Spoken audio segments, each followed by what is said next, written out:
All right. Good morning, everybody. It is Tuesday. Tuesday. Tuesday.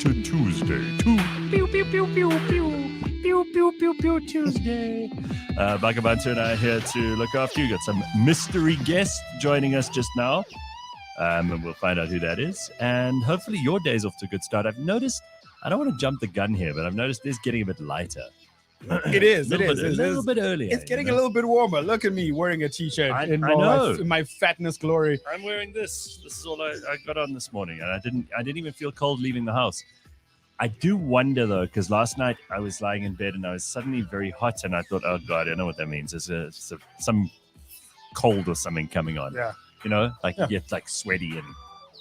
Shit. Or tuberculosis. We are could be tuberculosis. That's a nice thought. What a great thought. Fantastic. Have you been to Mozambique lately? Tuberculosis. I got the TB. It's like I got the diabetes. Oh, dude, this is a funny story about like when our parents were growing up with TB in the rural Eastern Cape. So now they still have that, by the way. They still so in the direct translation of TB being as closer is sifo sephepha, like the disease of the paper. Because every time you went to the clinic, if you came back with a pink paper, you're in big trouble. Nah, it was lights out. You got, like, you know, I think in Europe they called it the consumption. Nah, it was rough. Because with consumption got you back in the day, you had a timeline. Paper. If you had that paper, no. Oh, it was rough. Yo, if you came back with pills, I think it's still rough over there. Oh, it's still rough everywhere.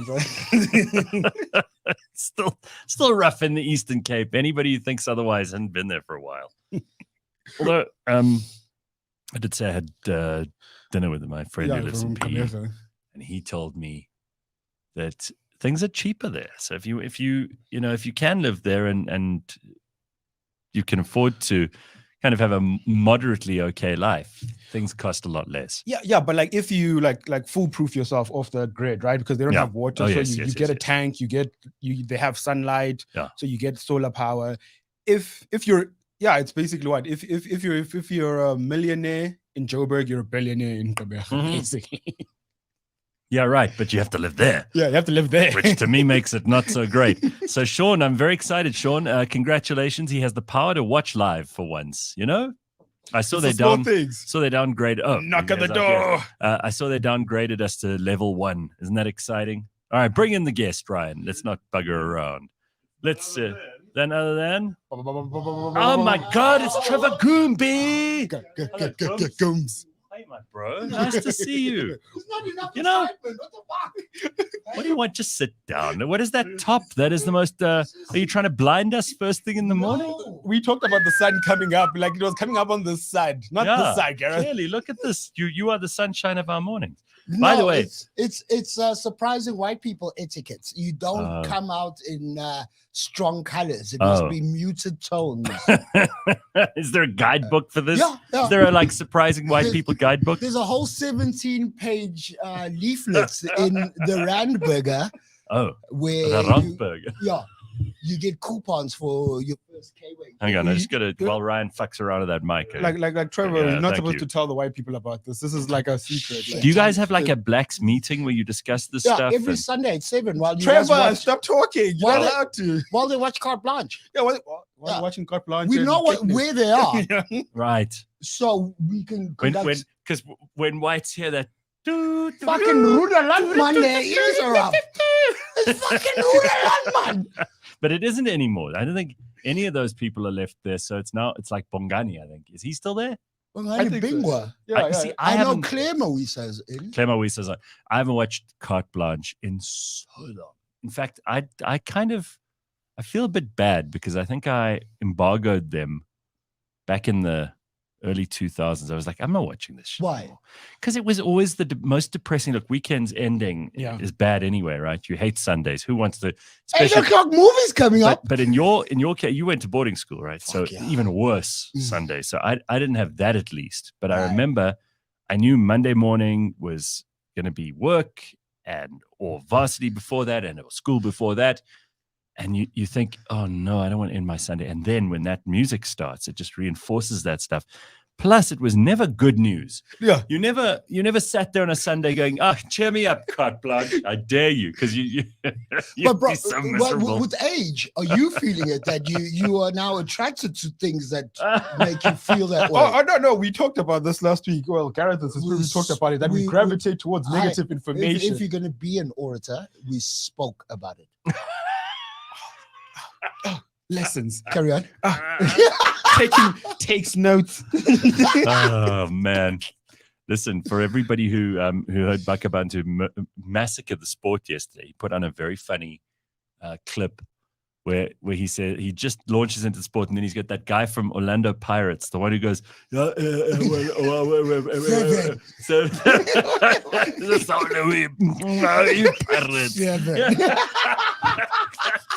And it makes no sense. It's beautiful. Are you a Pirate supporter? No. He's taking the piss because he couldn't get the sport right. Yesterday, I he just basically gave every wrong result he could. But then anyone who's coming to us on a Monday, look, on a Friday is fine because we actually have someone who knows about sport. But if you're coming to us on a Monday for sport, I hate to break it to you, but you're really scraping the barrel. I should have been. So how did they wake you up so early this morning? Did producer Ryan call you like that's the thing, bro? Like, I'm talking about getting old. I'm automatically awake. But you're looking thin. I mean, look at you. I think you're in the best shape you've been. Thanks. It's the AIDS. Yeah. Slow punch. No, it's not the slow punch. I've got the good shit. What do you mean? I've got the good AIDS. I've got the Nkosi Johnson AIDS. Oh yeah. The quick fast one. But it took him. This new stuff. You get light-skinned women who are still fat with the AIDS. Nah, I need the fast one. Oh, shit. I have a feeling this might be the morning we get fired. Gumbi's back. I'm kidding. Guys, let him in the building. It's not AIDS, guys. I've quit drinking and I walk for 30 minutes. I know you quit drinking, and I'm proud of you. You stuck to that. Yeah.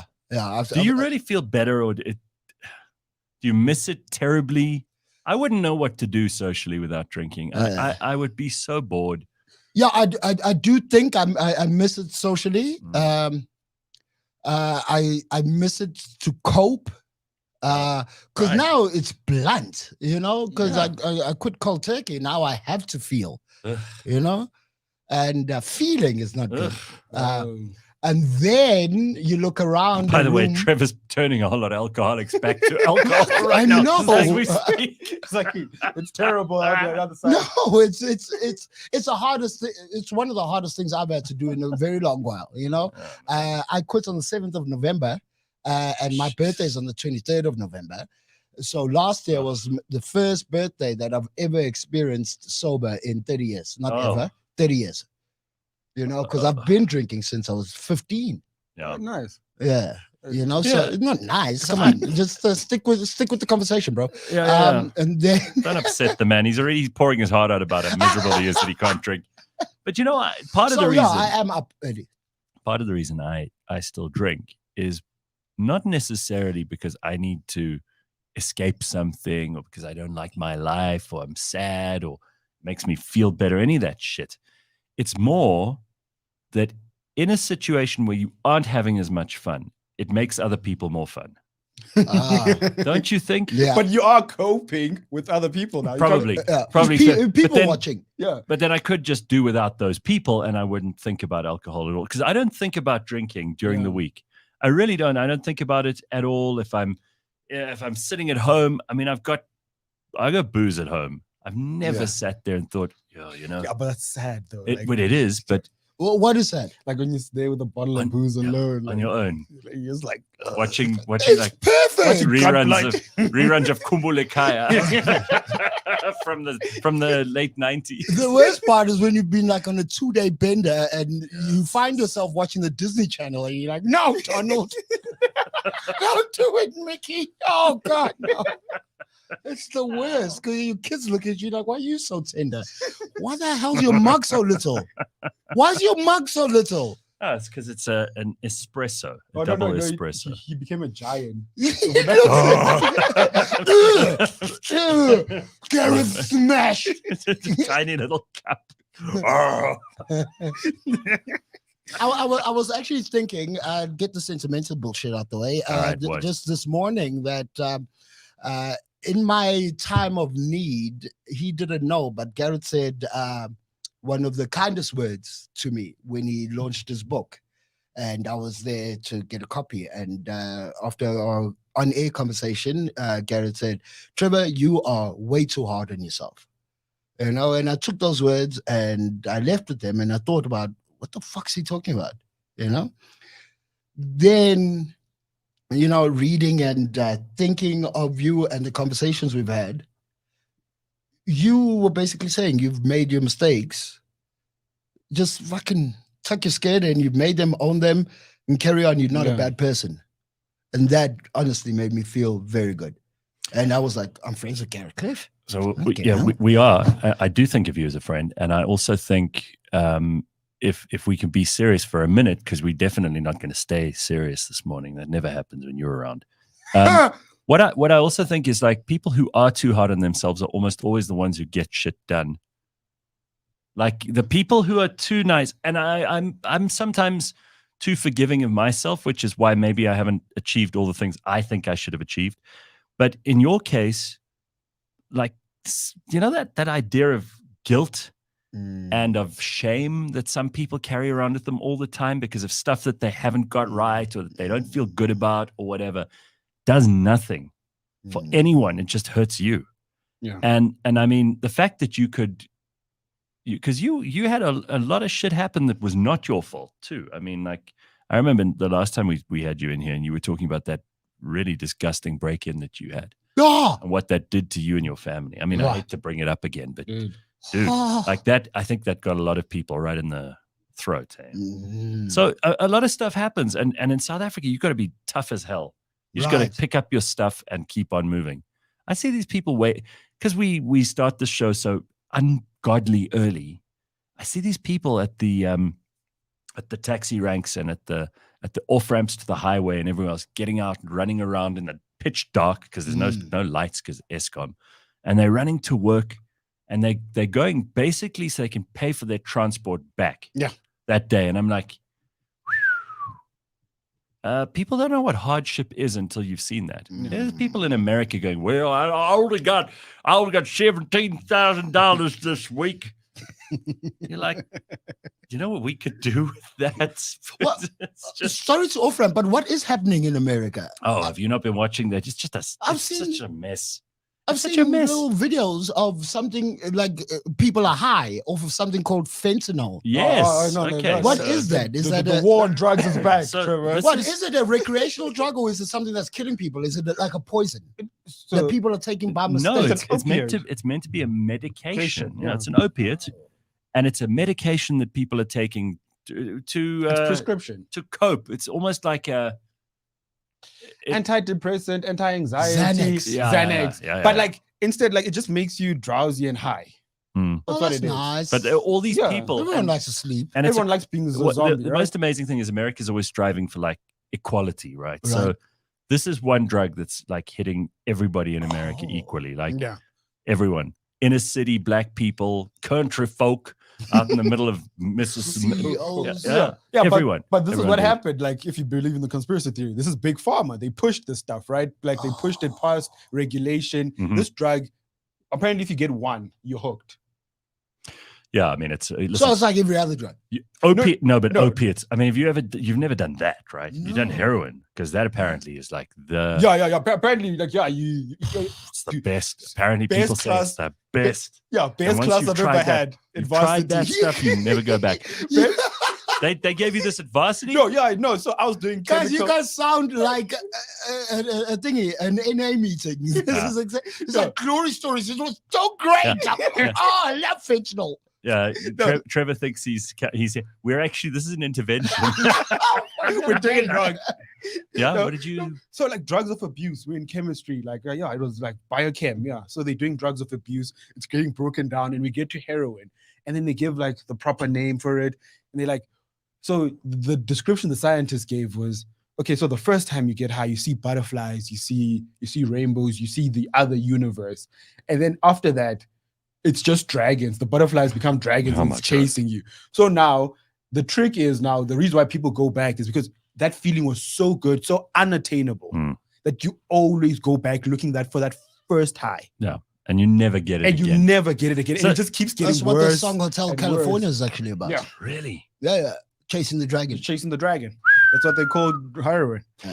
You know, again, just like with booze, it's like I cannot imagine doing drugs, and especially these antidepressants and things. I think people get seriously hooked on them. It's a big thing in America. What they say, 1 in every 3 people suffers from. But America has a weird. Yeah, America over medicates. It's like Dr. Hanan kind of spoke about. They medicate everything. Yeah. So Dr. Hanan spoke about kids are all on ADHD, right? I don't know, ADHD. See, I have ADHD on ADHD. But anyway, so you can get a kid distracted. You almost collapsed on yourself. Yeah, I almost collapsed. He's carrying such a burden. Dude. So now you should have seen me with the sport. Worse. I imploded. Do me a favor, pull that microphone in front of you properly. Okay, cool. It's directional. So if you're not talking down the actual penis of the mic, it's not going to work. Like you got to cradle the shaft. Yeah, like and cradle the ball. Away from Come you on, and then Trevor, tilt it down. Yeah. Like you said you want to be an orator, get it right. Spoke and mic technique. How long have you been on this show? Fucking hell. I haven't been here long. They dragged me off the street in handcuffs. Yeah, so you were saying? No, I was saying, so, okay, what was I on? Dr. Hanan. Oh, Dr. Hanan I have to remind you of everything. Yeah, so in America, instead of treating these kids that have attention deficit disorder and giving them something to do, what do they do in America? Because they have so much privilege and so much access to everything, and everything is basically unregulated, especially big pharma. No, but give them drugs. But the thing that you're missing out on here is that most of that illegal fentanyl is coming over the border. Yeah. It's not, a lot of it isn't prescription. In other words, it's dealers who are getting people that. I heard a terrible thing just last week from a dude at the gym I go to. He has a liquor store in the CBD of Pretoria. Yeah. Okay. So he's got a liquor store. He sells lots and lots of booze. Yeah. But he says these kids who are on Nyope are outside. Here's the thing that I didn't know, right? Because you know about that. And he's like, yeah, and they've got this dead look in their eyes and all that shit. Apparently there's a thing called Bluetooth. Do you know what this is? No. Heard of it? Okay, what do you think it is? No, you tell it, because it's the sharing of injections. That's right. So what they do is the one guy is high of these homeless or street kids and whatever, and they for 35 Rand they get a hit of this terrible cocktail of shit that includes all the ingredients that make up Nyope and whatever else they can find, like Ratex or whatever is around, right? And the one guy will take this stuff, and then the others will take his blood and put it in themselves. It's called Bluetooth. That's rule 1. Don't share needles. Isn't that rule 1 of drugs? They're sharing blood. But let me tell you, if you think you have, I mean, I always thought, I've heard some terrible stuff. This thing gave me, I got goosebumps just thinking about how terrible your life has to be when you're asking another down and out disaster of a human being on your that you want to steal some of their blood and inject it into yourself. This has got to be the lowest we can go, right? I mean, like, imagine the desperation that someone who's going to do that is in. That's the type of person who'd fucking rip out half your thingy, half your suppository, and use it on themselves. Dude. The suppository's half dissolved in your rectum, and they just fucking come and I'll have the core. Fucking hell. That's the best part with the seeds. Wow. Honestly, when I heard this last week, I didn't even know what to say. I was like, what's he doing about it? Your friend who owns the store. So he's got a liquor store, and he says he's got this one dude. This is a funny story too. He's got this one guy who works. He used to be in the army. He's in the army. And he retired at 70. Not right. 70 I was thinking conscription, but then he threw a spanner in the works and said the MK vets. Now I'm very confused. So this guy he got his payout from the army, however much, and now he buys just booze, lots of booze. He reckons. So the guy who I was talking to reckons that it's him and his mates, and they go to a hotel just next door, and they just puzza the whole time. But he's going through like a lot of Johnny Black. That's his thing. And he buys 4 or 5 bottles a day. A day. Jesus. Now, again, you think you got problems, right? Yeah. You think life is hard. And the reason I'm telling you these stories is because it frightened the hell out of me.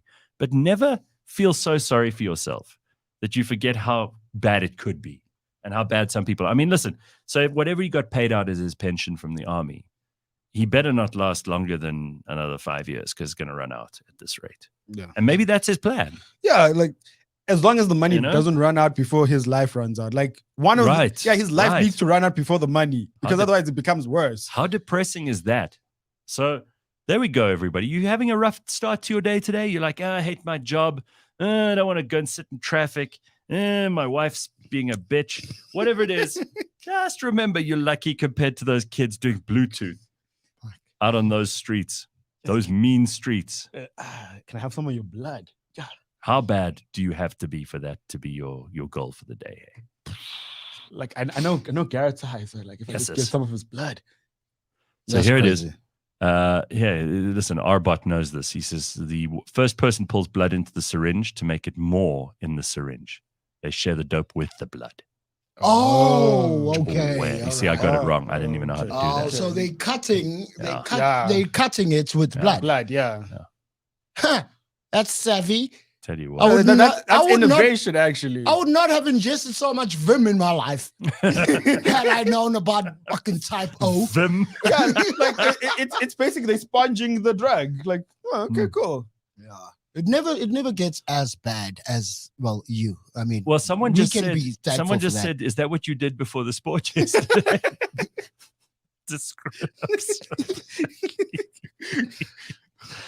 Ryan could find that clip. It would be hilarious. All right, so what's happening with you, dude? How are you? How's stand-up going? Good. He was like, oh, that's right, I'm a stand-up comedian. I'm fine. I'm really enjoying it because I'm finding new things and because I'm alert. Yes. I'm finding new things to be happy about on stage when I see it happen. But don't you think that some of the funniest comedians are grumpy? And you're very funny when you're grumpy. So now there's going to be a bit of like optimistic Trevor Gumbi. Yeah, that's going to suck. I don't know. I think it's a good pivot. In business they talk about he pivoted his business into synergy. You know why? No, you know why I think so is because thanks for the contribution, bro. Synergy. It was fine for us to like be grumpy during the 2000s because at least there was economy. We had things to look forward to. We had a president who didn't have his head up his asshole, and I think now people need like a bit of an up. Yeah, especially after COVID and everything, especially after people have lost so much money and all of it. So if you get up on that stage and you're like, I'm grumpy about shit, they're like, we are too. Yeah. Then it's like just the people meeting in a dark room over what they're unhappy about. Exactly. No one wants that. I'm finding a lot of joy in comedy now, and it stems from the fact that we could have lost it all, and not all of us, just the stand-up comedians. I've noticed because like when COVID happened, people were like, "Oh, we're up in arms. We miss DJ Black Coffee. We miss Ryan the DJ, or we miss Tamara Day." Yeah. Not once did people say, "Shit, we miss comedians." Because of what we do, people pay hard-earned money. When they missed them and they saw those terrible things that people were doing online, and they were like, "This isn't funny. This is not like being." Comedy Central took everybody's old material videos and just put it on. Nah, just like normal people, just like on my video. Look, I'm saying a funny word, and they didn't pay for that. No. No. All right, I was saying earlier, you are a good example for everything that Gareth is saying. What Bakh'abantu is? Is a great example. Thank you. Of that. Okay. If you think your life is shit, it could be Bakh'abantu's life. Wait, what? No. Just I'm just thinking. He's piling. I'm thinking out loud because you're closer and you've probably got a botched circumcision as well. So I've just found out that they do different styles on it. Like I didn't know. So he's fine. I promise you. He told us he's fine. No. What do you mean? No, I know. I can tell by the way you're sitting and you kind of slunched half to the left. Yeah, they gave him the business in front and the party at the back. Yeah, because they do cuts it different. Like some people got the polo neck, which is versatile for. Aren't you glad it isn't 1800 and something where they would have done that with a sharp piece of rock? Because then you really take. Do they do it with a rock? They do it with a spear. It's called a muzlak. A spear? Yeah, like a really sharp. You know, like the head of a the throwing spear? No, like the or head a of a Zulu spear. spear. No, like that's an asachai. But like no, like What the the head fuck? of a spear. The You're head not going of to a spear. Afrikaans name my people's tool of. It actually is called an ikwa. That thing that. You're lying. Promise you. Look it up. Look it up. I dare you. Ikwa. I would swear, if so Gareth prove pulls- you wrong if I Watch. had data right now. Web Wi-Fi, Trevor. Oh, this nobody puts me on the Wi-Fi. Supposed to be home. Listen, it's just for a minute, like pull this back from. So what do you have? Do you have the polo neck for inclement weather? Do you like push it back sometimes, pull it back, or do they like horribly scar it like on your left side? There's no protection. If you were having this conversation with Fikile Mbalula, he'd be so uncomfortable. He'd be right? so What? uncomfortable, yeah. Do you remember he had it way later in? Yeah, they in took him adulthood. in. Yeah, No, he's very embarrassed about it. It happened, and I think the press found out about it. Or someone, no, he was like in his 30s. Yeah, he was in his 30s when it happened, and he doesn't like talking about it at all. Oh. It's very unhappy. So we should calm down on the problems with the country and whatever he's put forward. He's getting to it. Well, Yeah. what Trevor's talking about, He's even getting to it even, later than everyone Yeah. else. even Nelson Mandela complained about it in Long Walk to Freedom. He's like, What yeah, he's about like, singing his foreskin? no, man, about his own foreskin. Oh. I don't know. It's like there wasn't a single comma in his entire sentence. I was thinking we're still carrying on What is from. this Grammar Tuesday with Trevor? He went to a very expensive private school. That's why he's. Well, semi-private. I went to Interesting. a Criminal board balls school. I went to a board school. I can tell. I no comment. It's okay. this is the first time you've met this guy, and now you've told everyone he's went to a Buddha school, and you can tell that he's got a botched circumcision. You really know how to make friends and influence No, we're people. gonna be lovely together. Make friends and influence people. Remember I that- love that. Do you remember there was a book, and it's like those people who walk around, and you could just tell them from a mile away. I'm sure you've got strong feelings about these guys, the ones who have some business book or some motivational book in their bag the whole time. The secret, or Anthony Robbins, or one of those people. Now, I understand that these guys like Anthony What Robbins. do you have They've- against Anthony Robbins? Nothing, but they help a lot of people, right? Yeah. They've helped a lot of people, especially people who maybe didn't have good influences when they were a child, or they've never had a mentor, they've never had anyone they could look up to. These guys come along and they're like, yeah, you can do it. Yeah, be a strong guy, provide for your family, blah, blah, blah. This is how you inspire leadership and all that nonsense. And it is, to me, it's like a crutch. They're carrying around an actual crutch, but it's in book form. But for a lot of people, that stuff is so important. Self-help. And in fact, they recognize each other. It's almost like a club. I know, man. Promise you, dude. Someone will say something, and I've seen it happen, something Anthony Robbins-y, and the other people who are Anthony Robbins-y will like immediately and magnetize towards each other, and it becomes like a big, let's all share our wisdom Yeah. from Anthony. It's like the disciples around Jesus, Right. because those Right. disciples, everybody's always like, Jesus was great. He was a great leader, inspiring man, but the disciples were He's so groupies. PC now. The disciples were just groupies. They Okay, we spoke too soon. It's not fucking. well, think about it. These men, PC. they might have had families. You never hear about the families, their children. They immediately glommed onto Jesus. They're Yeah. like, we're with this guy. Cheers, wife. Bye, kids. Cheers, kids. No responsibility for you. Fuck them kids. We've joined a cult, Yeah. and you get fucked. We don't Yeah. care about you We might anymore. bring you palm leaves once Right. a year There we go. and And make you search for Right. a rabbit's chocolate eggs. What a silly thing that is. But it's the same with these people with the motivational books.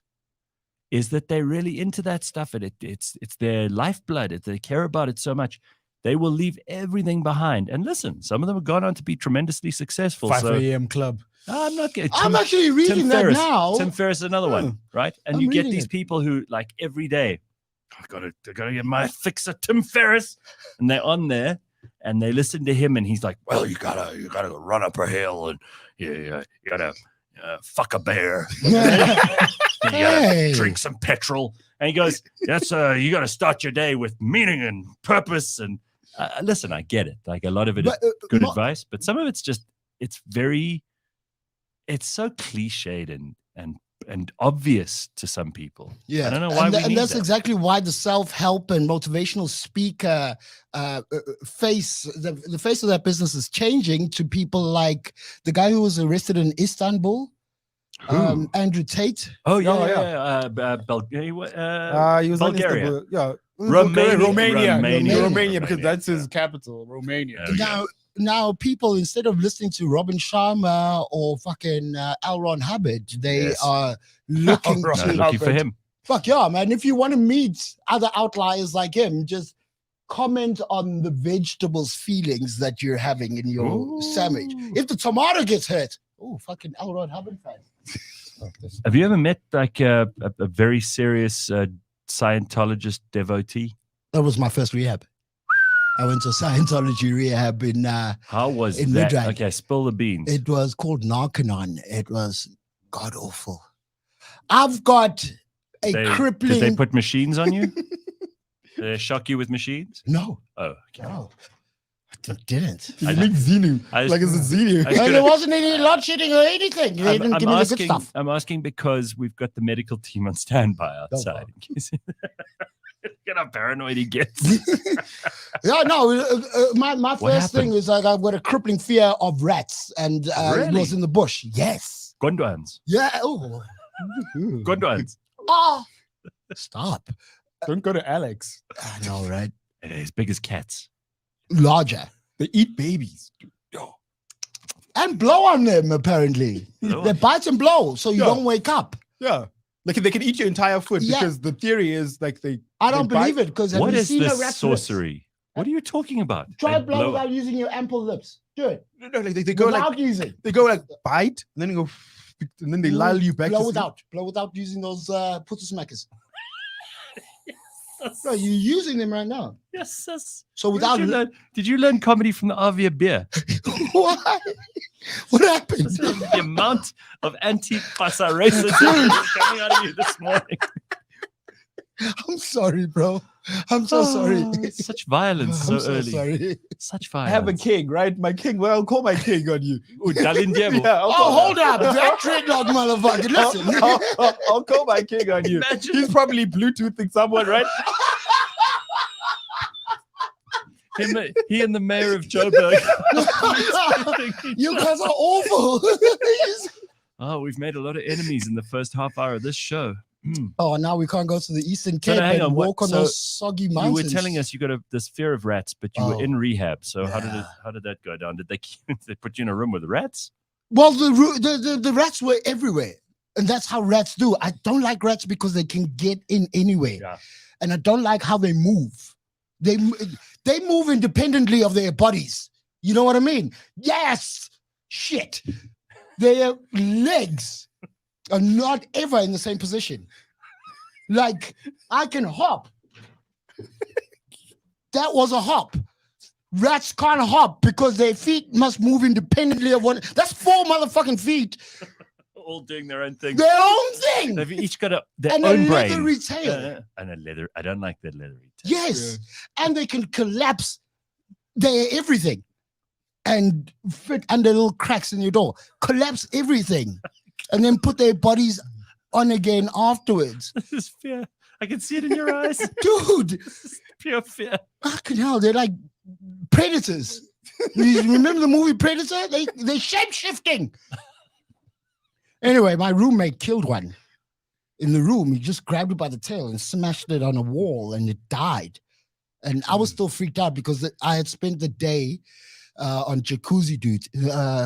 What is it? Jacuzzi duty. This sounds like a good rehab apart from the rats, obviously. No, from what's the sauna duty? Because are you sure you weren't in like Love Island instead of rehab? It sounds to me no, because the Scientologists believe that the drugs that you've consumed are stored in your fat cells. Oh, okay. So if you work out, it's going to flow back into your bloodstream and you're going to get That's high. why Tom Cruise is always running. No, that's wrong. Jumping out of planes. You're stupid. He's gonna run in the movie because it's called Mission Impossible, and he's fucking 4 foot. All right, you can't jump from onto anything. It's Mission Impossible. Guy's shorter than a Pakistani. All right, they thought they could get under our border without us noticing, those short fucks. Like Gundwans collapse. They collapse their entire spaza shops and try to get into our tumble. Those people work very hard. There's Pakis. Yeah, dude. That's derogatory. You Don't can't, say you that. can't actually You say can't call them Pakis. Yeah, you you can't can't. actually say Shit. those people work morning till night. They put up with endless amounts of shit because no South Africans are polite and respectful of them. I'm afraid that's what my observation is. Like, give me that Garage attendants. Yeah. Exactly. Best people ever. Oh yeah. Best people. But these shops anyway. So these guys in this rehab are putting you on sauna duty. Yes. Okay. Yeah. I'm trying to just keep you on track here because I want to find out. Your roommate kills a rat. This is hell of a lot to get through this morning. So your roommate kills a rat, and you get put on sauna duty because they believe that the drugs are stored in your fat cells, so they have to use a sauna the whole time. And remember how fat I was. That's a lot of stored drugs. That's your life's work. Yeah, Your magnum opus. Your Sistine Chapel. I was like a high Buddha in that Scientology rehab, just like everyone my else rolls is looking at you going, "This is our king. Yeah. He's the king of drugs." All my rolls and moves are filled with cocaine residue. That's taking a long ass time. So did they put Other you? patients just suckling on my elbows. Just give me a little bit of that adipose. Bluetoothing your fat. Bluetoothing my BE fat. You know the Those back rolls, of the head meat. is that BE? That's BE fat. Back of the head meat. Yeah. You just called it Look, the back of the head meat. mine's not big enough yet. I don't have a tender. BE. That's where it gathers. Yeah. Wow. Okay, so they believe that it's stored there. So exercising will just get you high. So you got to sit in the sauna for 8 hours in a day. And when you come out, there's a pool right outside the door. So you come out, you dive in the pool, you walk back around, and they give you a spoon of the special Scientology oils. Yeah, you have to pay extra for that oils. And you have to have it every time you come back in the sauna. Okay. Yeah. How much time do you have to spend in that sauna? 8 hours. 8 hours a day. 8 hours in the sauna? Yeah. Your skin must have been like elastic at the end of that. Yeah, you come out. You think it's good and for you back to in. spend that much time in the sauna? None of the shit that happened there was good. No. None of it, because they had this thing that Did we it had to cure do. you? I've told you. They have this thing where you sit in a chair with another chair empty facing you. Maybe it's got a cup or a bowl or something in it. And then for an hour, and then 2 hours, and then 3 hours, you've got to do this one thing. Okay, so for the listeners, I've got a cup in front of me on the desk. Yeah. Okay, now I like working on TV for a reason. He's getting PTSD just thinking about this again. working All right. on- Yes, so now? So, mug, stay there. Thank you. Mug, stand up. Thank you. Mug, stay there. Thank you. Mug, sit down. Thank you. Mug, stay there. Thank you. This sounds like them trying to make you mad, not trying to cure you. For an hour. Did the mug ever not listen to you? 2 hours. The mug fight back. I had a bowl, okay? I was a bowl guy Ah. for my 6 weeks. And you used to say bowl thank you so many times. Yeah. So if you're not in the sauna, you're thanking The bowl. ceramics. Yeah. But it did teach me, though. I didn't know what it was, but when I came out, I was able to say no to people that I was using with. Oh. Yeah. That's what it's teaching. Yeah. And it cured you that. Well, I mean, don't- like, they say you never cured. Yeah, they say you never cured. But Yeah. you haven't gone back. Yeah, because Gareth could come up to me and say, yo, let's go for one. I'm like, Gareth, stay there. Thank you. Wow. Gareth, sit down. They've programmed you. Thank you. Very good. All All right. I don't know if it's good. I don't Hey. like being programmed. It's a Someone had to eventually try to program you. God knows everyone else tried and failed. Scientologists, huh? Well, who knows? Maybe they've got the real. Everybody always thinks their religion's the real one, and all other religions are clearly wrong. Well, if your religion started with poking and prodding a tomato to see how it feels, I think you are being misled a bit there. Eh? Fucking Elron. Don't go. These people helped you. You're very ungrateful. Oh, thank you to the stars of Tom Cruise and L. Ron Hubbard. I will make sure I wear my red velvety coat for the next time we're stroking furless kittens in the woods. Oh, wow. So now you've made them sound even more creepy. So what? We just get together every other month end in our red velvet coats and stroke naked cats in the bush. Doesn't sound weird at all. No. No. And then we all look at our sons. Bakh'abantu is really keen to do that rather than go up into the mountains. No. No closer guy would go back to the mountain, but I'd go back to the mountain before I do an 8 hours. Yeah. It's brilliant. All right, so try it. Do you have anything to say about Lizzo abusing her dancers? Fucking hell. What did you do to your entourage, Trevor? Because you better have some stories. My entourage? Yeah. Oh, I ran out of money. Those motherfuckers were just there for the money. And then they disappeared? I didn't have an entourage. You never had an entourage. Nah, I've not. But you never made them do things like Lizzo made hers do. Yeah, you never let them eat bananas out of vaginas, right? Is that what was happening? Yeah. Bananas out of vaginas. That's what Lizzo made her dancers. Well, look, apparently there's this strip club in Amsterdam where this is what they offer as part of the show, is that the stripper will put a banana in and then you get to eat it out. It's like in Bangkok or Thailand. Yeah, but or that's whatever, a ping pong ball. Where they do the ping pong, yeah. So in Amsterdam, they don't let you slap it back. I was there. Wil je graag een pisong? Wil je graag uw pisong eet? And clearly, why did we all just go with this Afrikaans and be like, yeah, that's how they sound? It's Netherlands. Yeah. That's how they sound. Close. It's got to be. So what Lizzo did, apparently, she took them there on a team building exercise. Oh, fucking hell. Whatever happened to Boston Barbecue? And so they went there, and then she said to her backup dancers, like, come on, do the eat the banana. Because, Lizzo wants everyone to eat. It's like a drug dealer.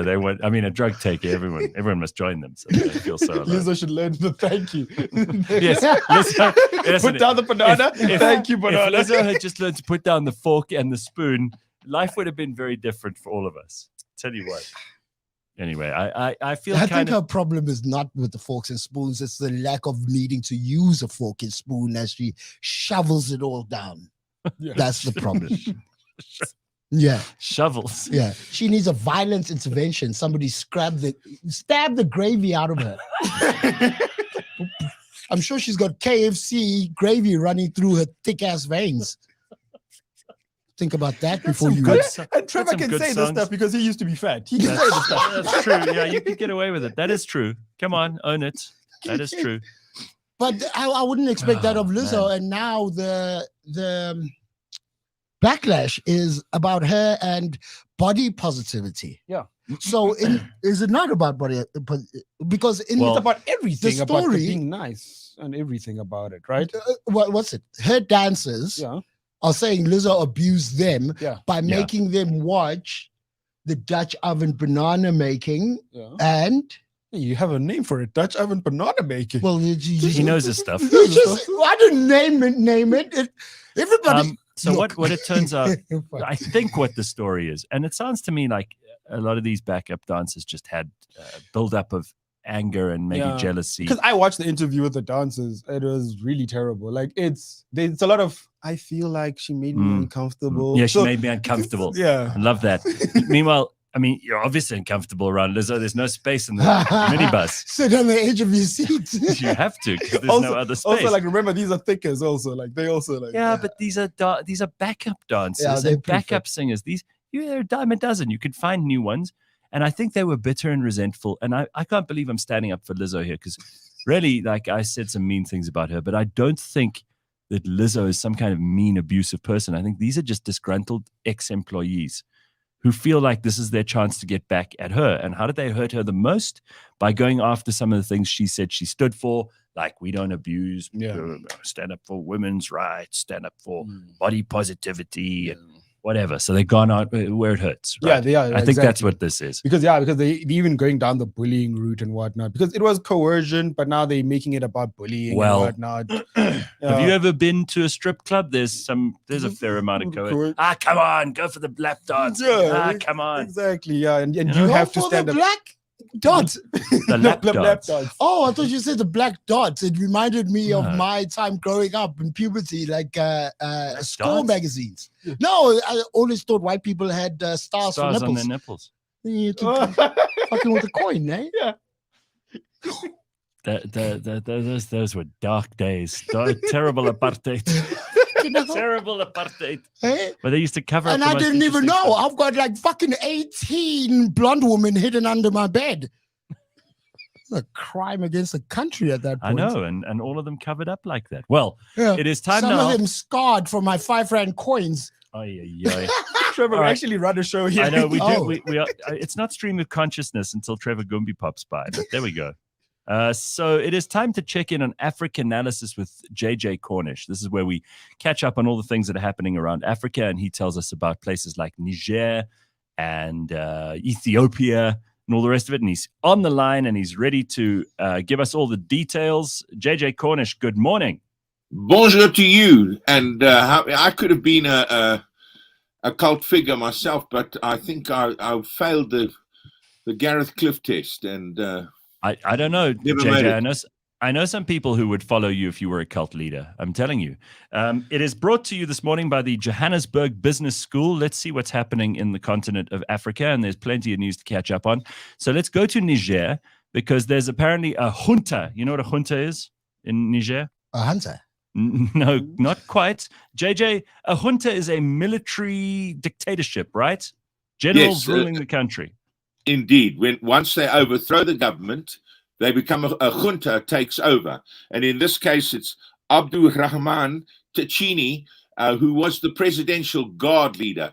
Now, the reason why he took over was not because things were going pear-shaped in Niger, but because President Mohamed Bazoum, wanted to replace him. So he thought, no, I'm not going to lose my job. I'll rather take the government. And he did. Well, the neighborhood, that's ECOWAS, 12-nation neighborhood council, said, you better restore constitutionality within a week, or we're going to use force. We will use force to restore it for you. And then some of the neighborhood, in fact, 3 members of that grouping, who are all putschists, all juntas, said, no, you touch Niger and you touch us. It'll be a declaration of war against us. That is like Burkina Faso. Gangsters standing up for each other, right? Exactly. If you read enough Mario Puzo, you'll understand what's happening in Gambia. But now, most of ECOWAS has applied sanctions. Nigeria, for example, has stopped power. But there's countries within the grouping. So the 3 that were going to said you would declare war by hitting on Niger were Burkina Faso, Mali, and Guinea, who themselves have had coups. And they're obviously fearful that if you bring Niger to heel, next thing you do is you're going to turn on us. The fact is now the military junta says that they are going to charge Bazoum with high treason and with undermining security. And that is because he has sided with those people who want to maybe use force to restore constitutionality in that country. It really is quite... I have to say, I mean, I really expected Trevor Gumbi to be the most outrageous person on the show this morning, but with people hitting on Niger with putches and juntas, it just sounds to me like the really rude stuff is happening in West Africa. But JJ, this is not a great neighborhood to be in. There isn't like an exemplar in that part of the world, is there? Is there a country that has got it right since, all of the oil was discovered, or since colonialism ended, to the point where they can be held up as, this is a country that's getting it right? I mean, Ghana surely is a better example. They're further south than the rest of them, but Ghana's a good example. Ghana's not a bad example. Trevor Gumbi, by the way, I think failed the Dave Carnegie course, didn't he? I mean, he's got personality. He did, didn't quite make it. The Ghana is an example because Ghana has undergone a real change of government, in not only the change of president, but the change of party ruling the country. And interestingly, they were going to have Ghana as one of the members. Senegal was one of the members, but Senegal is going pear-shaped as we speak. Ghana, a pretty good example, but the king of Ghana, he is saying, Otumfo is saying, we cannot have the summit on Gambia in Ghana and to decide whether or not we should use force, because we cannot have it that it happens in Ghana that we decide to use force against the Hausa, who are our cousins. So the big summit at the weekend to decide on what to do in Ghana, in Gambia, could not be held in Ghana, and they have to find a new. Who's the king Otumfo in Ghana? Did you know that, Trevor? Yes. No, King of Ghana is Otumfo. I didn't know there was a monarchy out there. Well, I don't think it's ruled as a monarchy, but he would have a lot of influence. They have like Goodwill Zwelithini. Nana Akufo-Addo is the president, and he's also saying, and they've had major problems. One of the stories we spoke about with Ghana quite recently was them being bailed out by the IMF. And so the fact is, the two military interventions by ECOWAS against countries that have had unconstitutional changes of government were the Gambia and Liberia. They have intervened 7 times. And who picks up the tab every time this happens? But nothing like old Nigeria. And so there's people within Nigeria saying, hey, we're not going to do it again. This is not quite the same thing. And we're not going to use force because we just can't afford to. Nigeria picks up 70% of the tab, and they just don't have the means to do it right now. So, of course, the United Nations, the United States, and they've been warning. Anthony Blinken is saying, we've got to restore constitutionality. And the African Union has this policy of red carding, excluding then any country that has an unconstitutional change of government. So they brought this in against Niger. And now this is why Niger is trying, the junta leader is trying desperately to get Mohamed Bazoum to sign a resignation letter. And he's refusing to do this. So they put him in the basement of the presidential palace. Now, because the power has been cut off to that country, he has no power. He's living on whatever food he can get, pasta and rice. Well, I'm not going to say that because I don't want to strike fear or put a band of cold steel around the testicles of your major guest today. But Thank you, I appreciate that. There we go.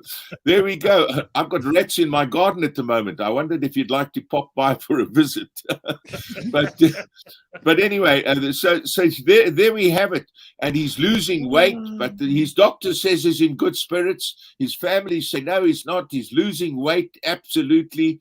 But he won't sign this resignation letter. So now they're charging him with high treason. And they believe that if they bring this through as a legal matter, then the sanctions against them will have to be lifted because they've dealt with it properly. But it's a complete mess.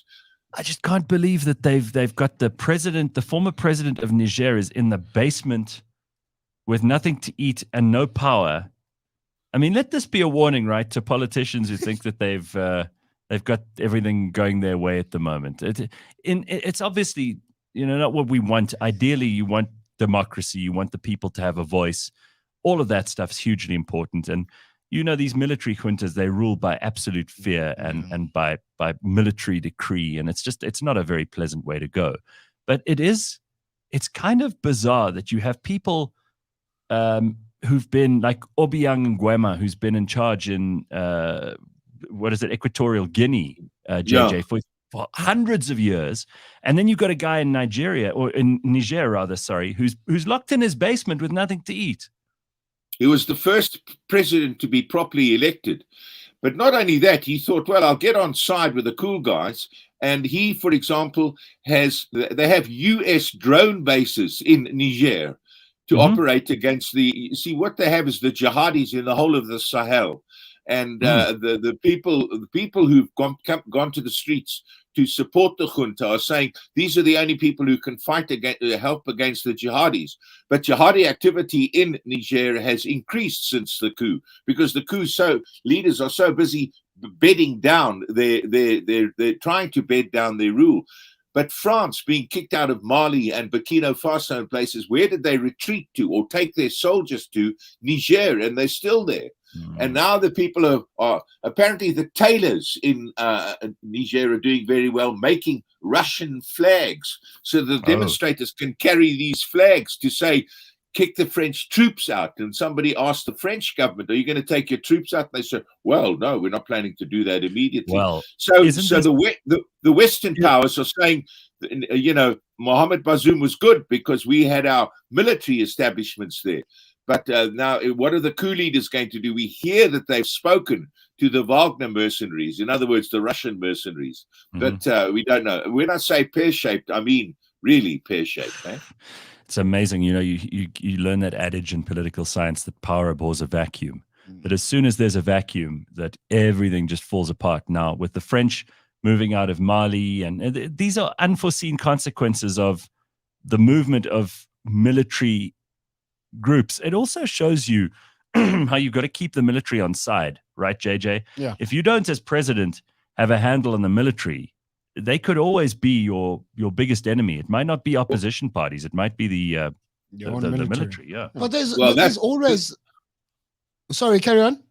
No, I'm just saying this is how this started. When Bazoum decided to replace the presidential, if you want to keep the military on side, make sure that the presidential guard is in your pocket. And he was trying to replace the head of the presidential guard. Next thing, he's eating pasta in the basement. Yeah. Wow. I mean, it's a hell of a fall from grace, right, Trevor? Why they lock him in the basement, bro?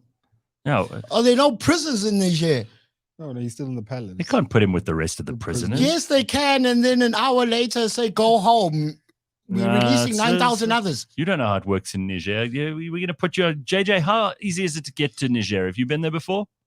No, I haven't been in it. It's surrounded. It's landlocked. And you know, it's not, it's, well, I mean, it's, the thing about Niger is one of the things that are worrying observers is when Muammar Gaddafi was overthrown, the weapons moved out of Libya, which is the northern neighbor of Niger, one of the northern neighbors of Niger, all moved into Niger. And we're wondering where this huge arsenal of weapons are and who's going to put them to use.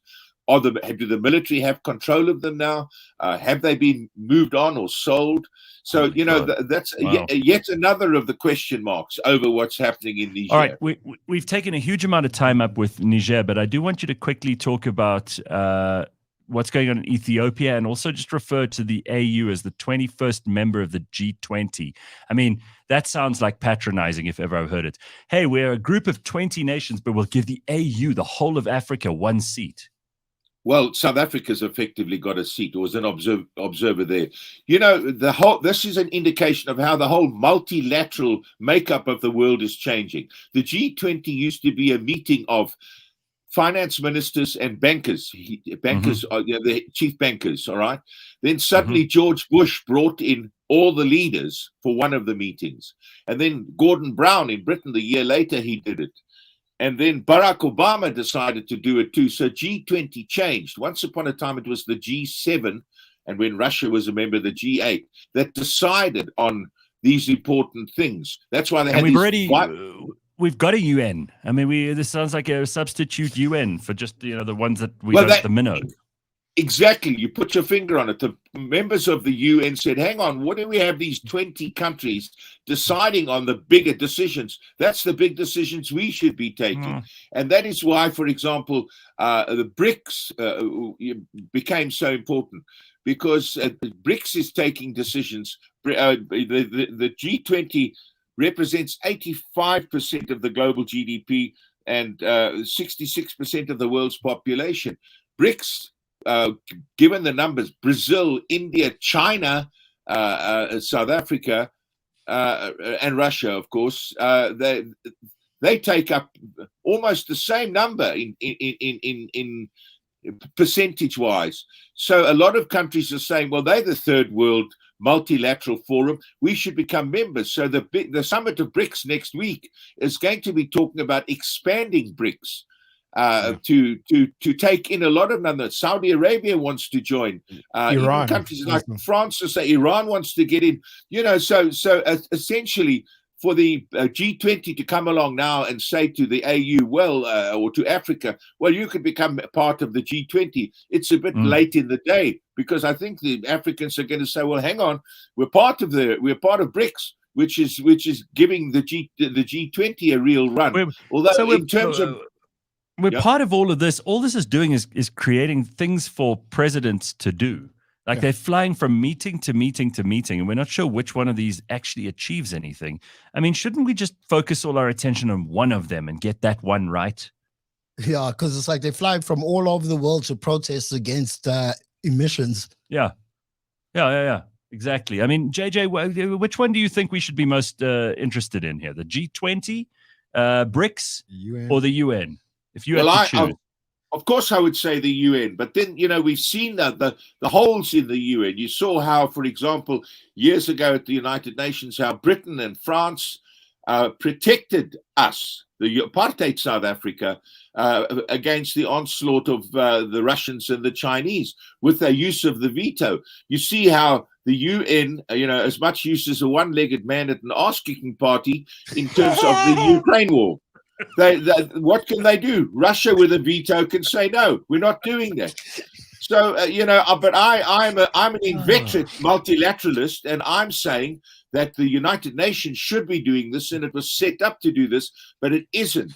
And so countries like, you remember George Bush, when he decided to take on Iraq and countries like that, and when the UN said no, and in the Balkans when they went in, he simply overrode the UN veto, and now in the Ukraine, that's what Russia's doing. America doesn't care what the UN tells it to do, and neither, frankly, do China and Russia. I mean, it's all just become multilateralism is, unfortunately, and I know you say you're an inveterate multilateralist, but the whole thing's breaking down a little bit, JJ, because everybody's doing their own thing, and now we've got all these other organizations that seem to be filling the gap. Again, power abhors a vacuum, right? So I'm afraid we're out of time for this morning. I did want to get to Ethiopia because there are interesting things happening there. And just the headline here is that there's concern over violence in their Amara region, but it is just after 7. So we kind of have to wrap this up.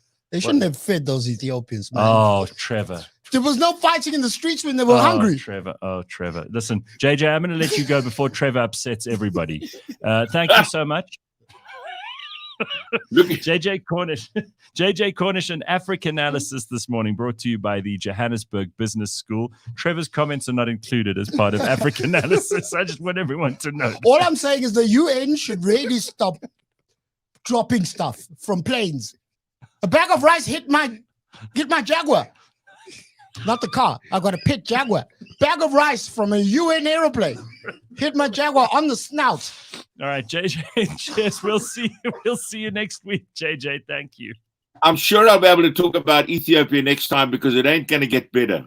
No, unfortunately, that's true, isn't it? Oh, man. There's JJ Cornish helping to inject some sense into an otherwise crazy show this morning. Trevor Gumbi is our special guest. He will be with us for the next hour. Don't go anywhere. We've got lots of good stuff on the way. And I'm sure that we will upset the few people who have not so far been upset. I'm a nice person. This week on the Auto Trader podcast. So I think this it's called Aleph. So they don't have that. It's not like wings. Yes, it's kind of like this almost like a drone sort of setup. It's vertical takeoff. But they've been approved, and if you have it's going to cost about 3.6 million rand. Rand or dollars? Rand. To purchase. And it looks like they kind of got approved. I mean, right now, they have pre-orders worth about 14 billion. So there's a lot of interest for it. But I'm curious to see once they start testing.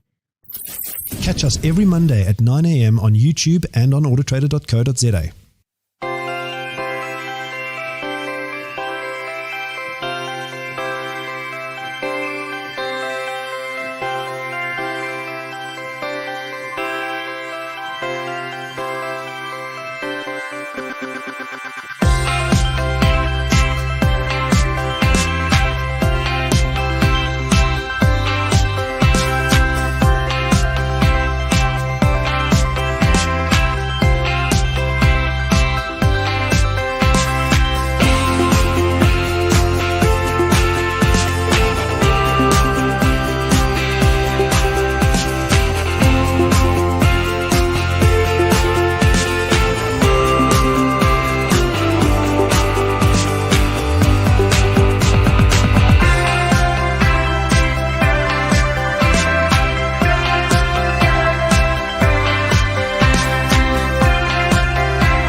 think of it as your house, right? You have your house and you need to now secure your property from all the criminals that are out. So your vulnerabilities are points like leaving the door open or having a window that has no burglar bars. These are all access points that anyone would be able to use to get into the house. That is essentially what vulnerability management is. You take a look at every weak point around your network, your computers, and etc., and you would be able to see where the weak points are, identify them, prioritize which ones are the most important to address, and remediate them in an effective way. I'm Jaco Voigt, the CEO of Catalytic, and this is Unbundled. In this series, I help to demystify technology in the world of business. Join me as we explore how technology can make your business better. In this episode, we're chatting about proactive vulnerability management. We're chatting about what that is, which elements of your ICT environment can make you vulnerable, and how to prioritize eliminating these issues. By the end of this episode, you'll have a clearer idea of how you can sleep sounder at night knowing that you acted on the vulnerabilities in your network. I'm joined by Tristan Governor, Senior Sales Engineer from CRS. Yeah, boy, you must check out Unbundled with Jaco. It is on Tuesdays, so you're in luck today. If you want to hear a new episode, there'll be some on the cliffcentral.com website. You can get all of that and more. You have a ciggy? Trevor Gumbi went outside and had a little ciggy.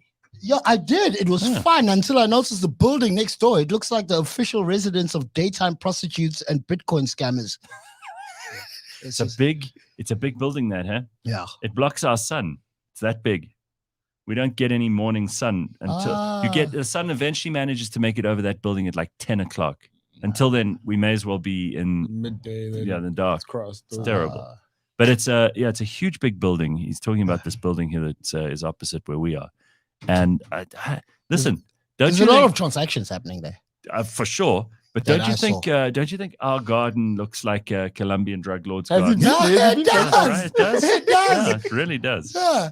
You could possibly see Pablo out there just hanging around the pool, just chilling. Yeah. So nice. So great. All right. So listen, are you concerned about AI? Because this is something which we talk about all the time on the show. It's all anybody in tech is talking about. And even Bakh'abantu here got it wrong. He said to us yesterday, we don't have to worry about AI because it's getting stupider. Yeah. But apparently that's not the case. No. I've reversed my stance on this, right? So why? What have you discovered? What new information have you got? As I think AI is tricking us on this programming thing. Yesterday, the story was that they can't program. So AI is pretending to fail at programming. They didn't go to that. They didn't go to that Scientology rehab where they teach you stay there, Cup. Thank you, Cup. So now apparently in New Zealand, they launched this groceries chain, launched a bot. And this bot was supposed to, so you draw up, let's say, I want to make pasta ragu or whatever, right? Yeah, and then it just started giving them lists of what was basically chlorine gas and like a poison. Just giving them different types of poison. So people would go to the store because they're mindless idiots and pick out these ingredients and mix them in their lab, making poison. But how does this happen? Because surely the AI is meant to be humans program it first. They teach it, you must make recipes here that are edible. Yeah. Got to taste as nice as possible. Isn't that the first thing you put And as the end user, why would you think you're making pasta Rogan Josh and you're mixing hydrochloric acid and whatever hydrochloric acid, whatever's in your Bunsen burners? When do you realize, shit, this might not be spaghetti bolognese? Hey, it's what the book says. It's what the recipe book says. So you follow blindly. Whose recipe book is this? I don't know. This is New Zealand. This is a nanny state. So it is trying to kill us. Yeah, it is trying to kill us. It literally gave people recipes to poison. Huh. The robots. Are you worried about this stuff? Yeah. They're getting much smarter by the day. Think they'll ever take away comedy jobs? Imagine a robot getting away. I'm here to tell you a joke. Although I've seen some comedians who are as bad as quite robots, robotic. You know? I think they'd be wasting their exceptional potential on wanting to be comics. That's probably we could find something way better to do. Try to be Bakh'abantu without a lisp. Now he has a lisp. You don't have a lisp. I do. He does. You do? I do. He picked that out. Hey, he really does. He's like a heat-seeking missile for insecurities, this guy. No, I do. Like, I struggled with the lisp and the stutter, like, for all my life, right? And there used to be this How tomato. much joy he takes out of this. He's My brother's the same. You're actually a sadist. You're a sadist. My brother's the same. He's also got a radio show on Metro, DJ Spectacular. But he stutters. Yeah. Yeah, he stutters quite badly. And every time I watch him, I'm like, fucking stutter.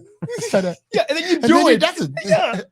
That's what my uncle does to me all the time. So growing up, I'll tell you about uncles doing stuff to you. I'm kidding. You're a son of a bitch. so now growing up, there was this ad like all gold tomato sauce has 36 tomatoes, right? For the life of me, I loved imitating stuff on TV.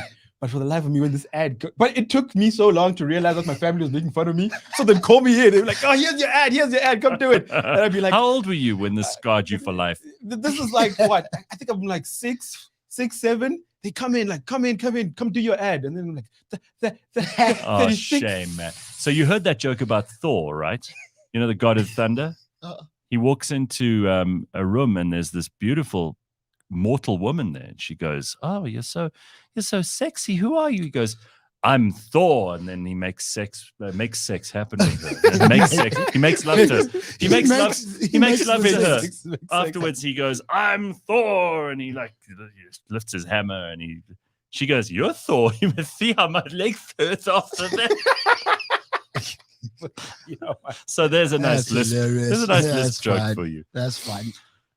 Dude, listen. So what kind of stuff are we concerned about in the world right now? You say you're not so worried about AI taking the job of comedians because that's a stupid thing for them to waste their potential on. But what are you worried about? What's making you think? What's making you happy? What's making you sad at the moment? I think what's making me think at the moment, guys, is just like surviving. How are we surviving this? We think things are getting better, or we hope things are getting better, but the interest rates still go up. The crime is still going up. Yeah. Everything is still going up. The problems that we are facing now, are they permanent? Load shedding, is it permanent? I read today that we've been downgraded to level 1. What are you talking about? We must be grateful for these things. 20 billion has been spent on solar energy into South Africa. Have you seen how busy these solar people are? No. Dude, they are. This is the biggest. It's not cheap. Money-making thing at the moment in South Africa for good reason, because people, it is expensive. It's hugely expensive. We're talking well over 100,000 rand, to over 200,000 rand if you want to get off the grid. Yeah, and so many people have done it. If you looked at how many solar panels there are on most roofs, in the suburbs, it is a big thing. What I'm worried about is the problem not gonna go away, and then we're left with these eyesores these huge. But how does the problem go away, Trevor? Fix the electricity? You think I'm not a scientist. We think we're capable. I'm an actual scientist. You think we're capable of? Oh, are you? Yeah, no that's way. my day job. Yeah, that's my day job. Doing what? Cytology. What? Cytology. What are you saying to me? So when you have cancer, I'm the one who tells you have cancer.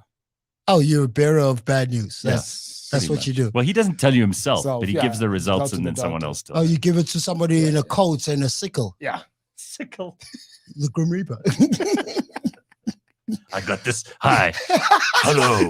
I am dead. I got this from Bakh'abantu. Welcome to Bakh'abantu's practice. You've got AIDS. You've got cancer. You're okay. It's yours. Just false alarm. Oh, okay. So you detect cancer. Yeah.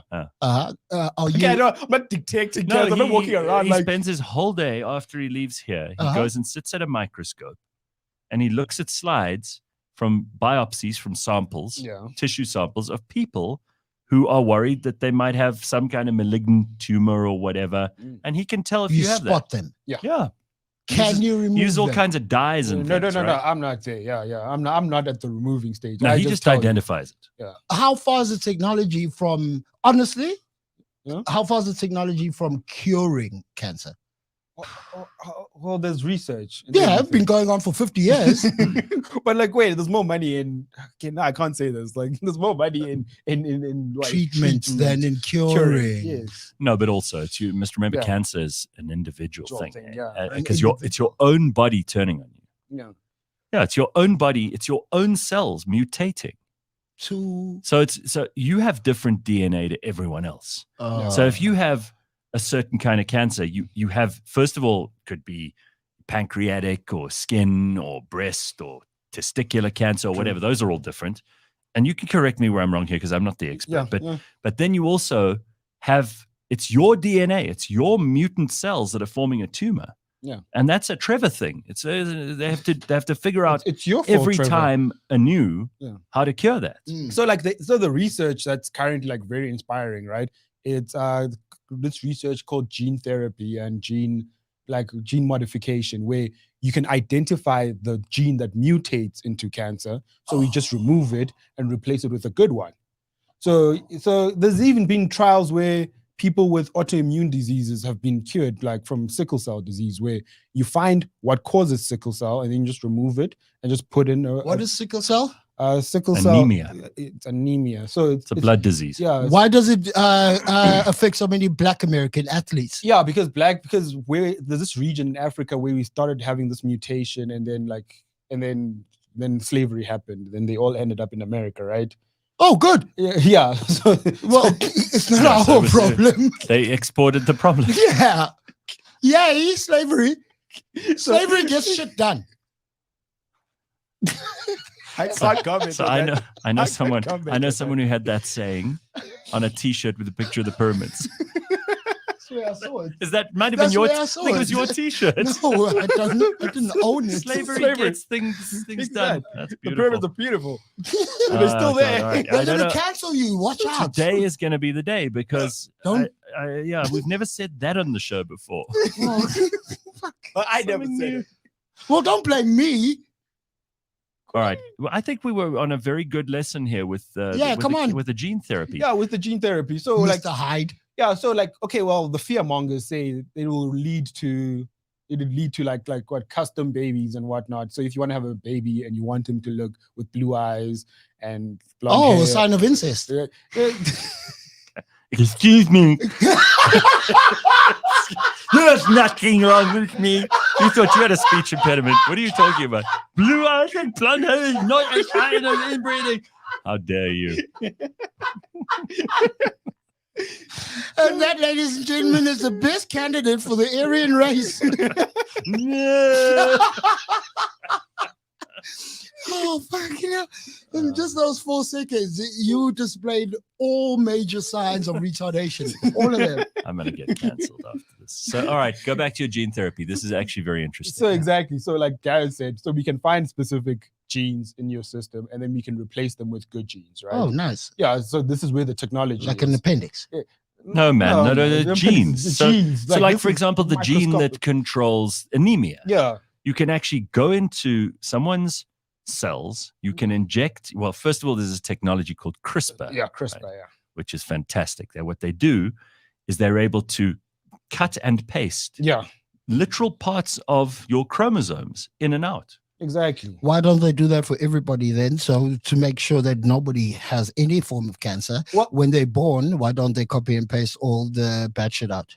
See, this is what he was getting to. Like, this is what I'm getting to. That's basically creating custom babies. Oh. So you can have a kid. I mean, this is ultimately where it will go, but it'll cost a fortune. And they want to be able to say, I mean, he looked at the cosmetic part of it and said, well, if you want your kid to have this kind of eye, athletic abilities, be tall or short, you can do that. But first, I think the first stop will be, and that's why we've got to just put off those concerns. Yeah, but currently we're already doing it. First stop will be, let's make people healthy. Yeah, if in a first world country, you don't just have a kid like how we do it. We don't just pump out babies. You go to a doctor and the doctor runs gene therapy on you. And gene tests on you. And your partner. And your partner, and tells you the likelihood of your offspring having cancer, having a disability, having this and this. And then you choose if you want to have the baby or not. And then if you want to bear the consequences.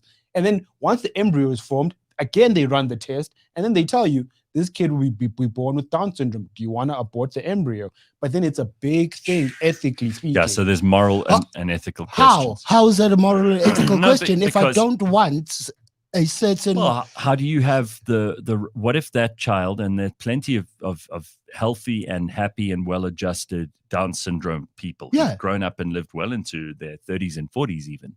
Uh-huh. But obviously, this is the age-old question that America is still obsessed with. Yeah. Is do you have the Right of choice. to end life just because you don't have the money to raise that kid? Do you have the right to end life because that kid might have an extra chromosome? Yeah. Do you have the right to end life because maybe the kid doesn't have the athletic gene you were looking for? Imagine that. Imagine we get to a point where people They've are decided. essentially, that is what Hitler and his people were after with eugenics. Remember?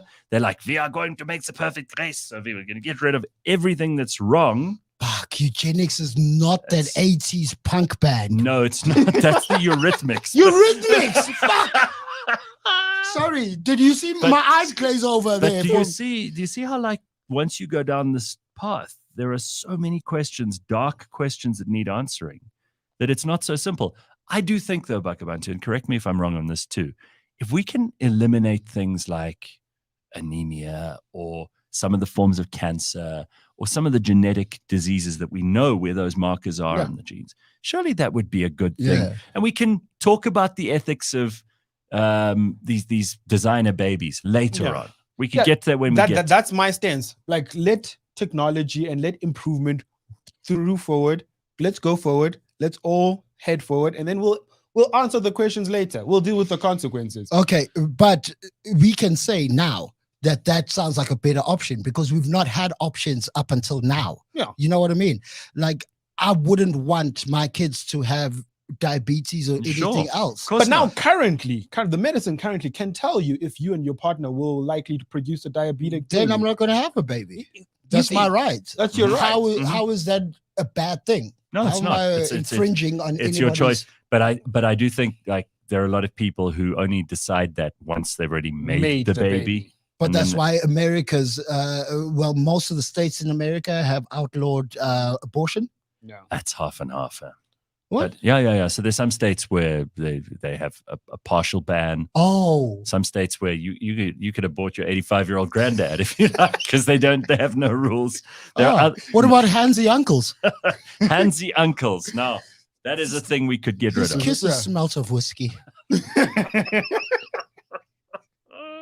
Don't you ever wonder when you're talking like this about those things, how many people in the audience you could trigger with horrible memories of the handsy uncle? Oh shit. Mm.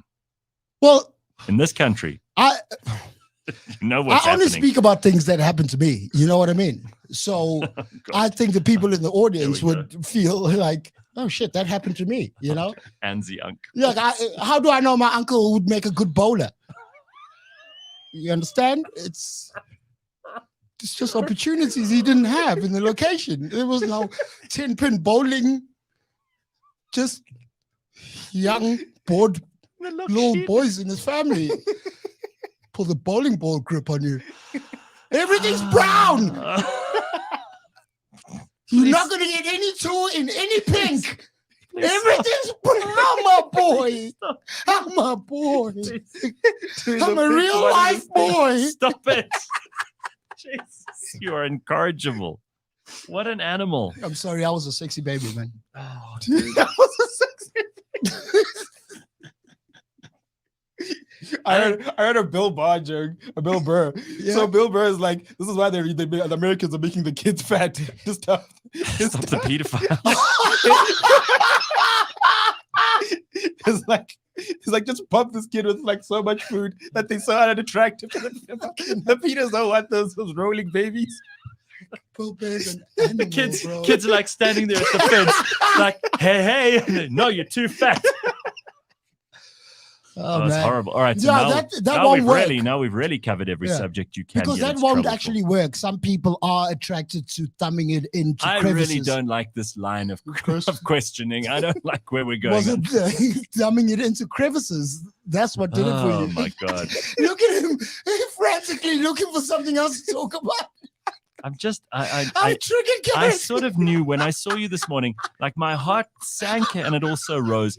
I was like, here's Trevor. I love this guy. He makes me laugh so much, but so much of the stuff that we talk about should never get on air.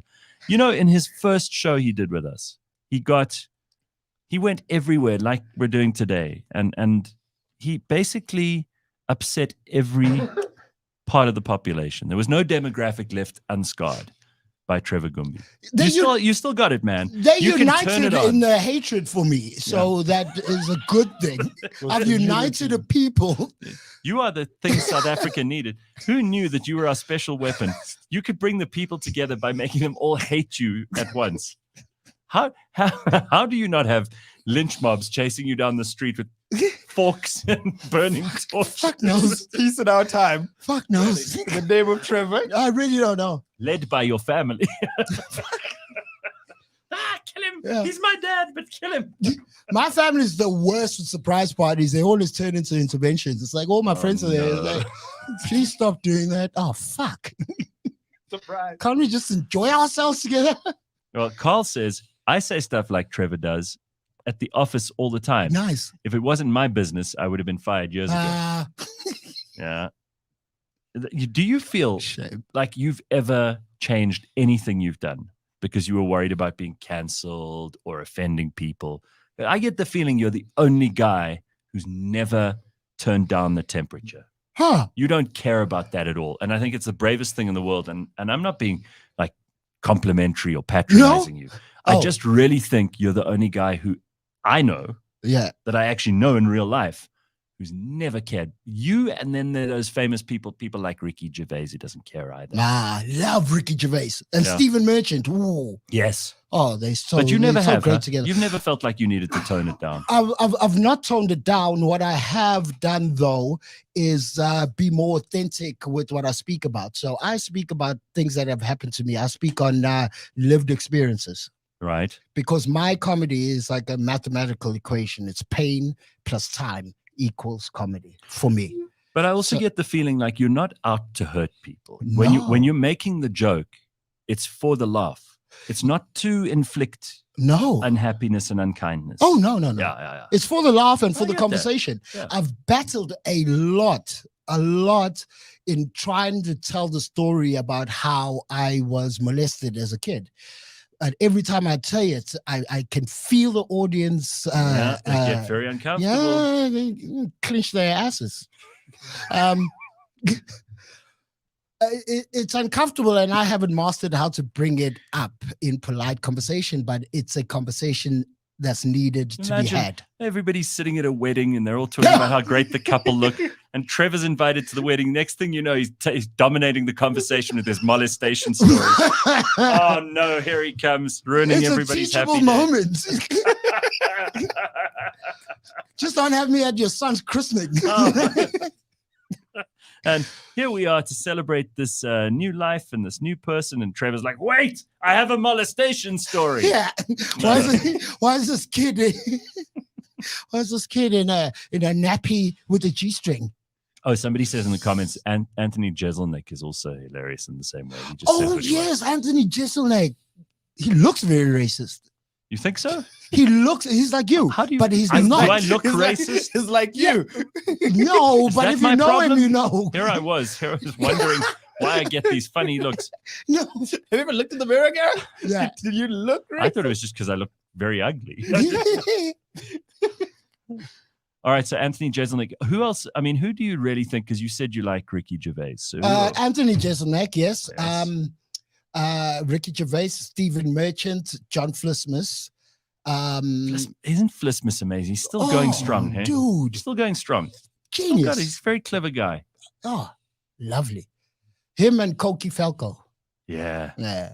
Do you know who I thought of the other day who we really need to get back into the studio? There are so many comedians in this country that I absolutely love. Oh, by the way, are you seeing a lot of hype around Trevor Noah coming back to do his comedy? Oh, yeah. Soon? It's a lot of hype around that, right? Yeah. I see the Savannah ads all the time. Yeah, it's good. They're obviously putting a lot of money into that.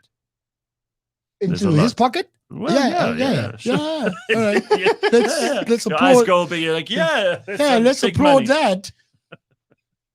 Fucking Gareth. I'm asking the obvious questions here. I'm not Hey, messing around. Trevor, since you were talking about how you can't afford your solar, Trevor Noah's got a worldwide tour that he's selling out. Thanks, Gareth. Really make me feel good about myself. Louis C.K., very funny too.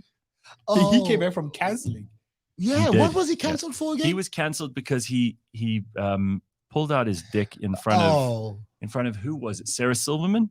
Well, and but she didn't even complain. It was someone else who heard the story and complained on her behalf. And you see, this is an interesting thing that I learned in law when I was studying law. You are not allowed to be offended on someone else's behalf. Now, I know this steals all the thunder from a bunch of white women who always stand up for like, but the blacks. You know those ones. Yeah. You are not allowed to be offended on behalf of someone else. So if someone says something mean to Bakh'abantu, like Trevor does the whole way through the show this morning. There's still more coming. You're not starting to feel it's going to take a very long feel like molestation. I was going to say, like, stop, uncle. No, it's going to take you a long time to take that cap off. I don't know why you would put Velcro on peppercorns. I'm not allowed to be. That is so mean. I'm not allowed to be offended on his behalf, right? I mean, I can laugh and I can go, that's not funny, but that's just a buzzkill. That's not. I'm not allowed to stand up for him. You're wrong. You think it's wrong? No, in law, I can't go to court on his behalf, basically. Yeah, but my wife works in human resources, and I know that if I'm on the phone in the office, this is our workspace. Okay. I'm on the phone and I get a WhatsApp from a different friend. You know those innocent-looking videos that when you press play, it's just all the time. We try to catch each other out. That you can get fired for. Yes. Yeah. If I'm on the phone in our workspace with my wife, talking about what I'm going to do to her when I get home, I can get fired. Yes, but that's HR. We're talking about law. No, but HR is real life. Yeah, law. This is real life for people. Yeah, but the HR department is like the most useless department in the it's literally the offense department. My wife, I just said it. Are you trying to cut the little bit of funding the Gumbi household has? What are you trying to do? Guys, shit. But please buy your DSTV subscriptions again. We're losing money at the house.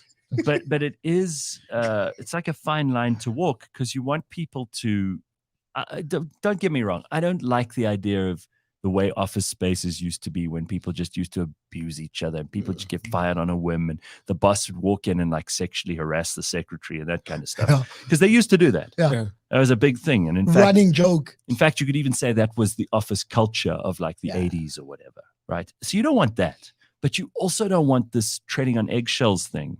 I often have these conversations with people who work in corporate South Africa. It's a tough thing to do. How do you decide? Not offend somebody? It's not a tough thing you're in no position to talk about that. I can reel it back. I can sometimes. Reel it back. Sometimes. But you've done corporate gigs, for example, where a company says, well, we get someone makes a mistake, a terrible mistake, and they hire Trevor Gumbi for like some insurance company's end of year function. And all these people in their gray shoes and their gray suits and they're going, it's going to be really good. They've got a comedian. We haven't heard a comedian for a whole 5 years. You sound just like them. And then Gumbi walks in and he starts his stuff. But I do think you can reel it back if you know that the corporate the corporate culture. You'll leave out the blue language. Oh yeah, absolutely. That's how I've survived so long. Right, exactly. You've got to do it. But that's not giving in. That's being paid by people and doing what they're paying you for. Yeah, and we are talking about the current culture and the climate of walking around on eggshells. I do believe that there are certain things that people are not comfortable dealing with and talking about. So I can't impose myself on those people. Unless they come to your stand-up show. Yes. Because then they're opting in. Yes, then they can get up and walk out. Right. And that doesn't put you off, huh? No, it doesn't put me off because I like to be treated a certain way. Like, I would say I don't like water. So never bring me water. Just bring me 4 asymmetrical ice cubes. I'll have them in my time. That kind of thing, I don't want people to feel offended and not be able to say anything around me. And you guys and all of us, we can go about life without upsetting other people. I think it's possible. It's not walking around No. with eggshells. No. It's just keeping to yourself. I'm not gonna Louis C.K. and walk around with my Tackle dick hanging out, yeah. You know what I mean? Especially you with that horrendous thing that happened to you. You can't just whip your dick out. It's like, look, it's Scarface. Your dick probably Say hello to my little friend. no. Your dick looks like a Batman villain. Just burns on one side. Yeah! That's what your dick looks like.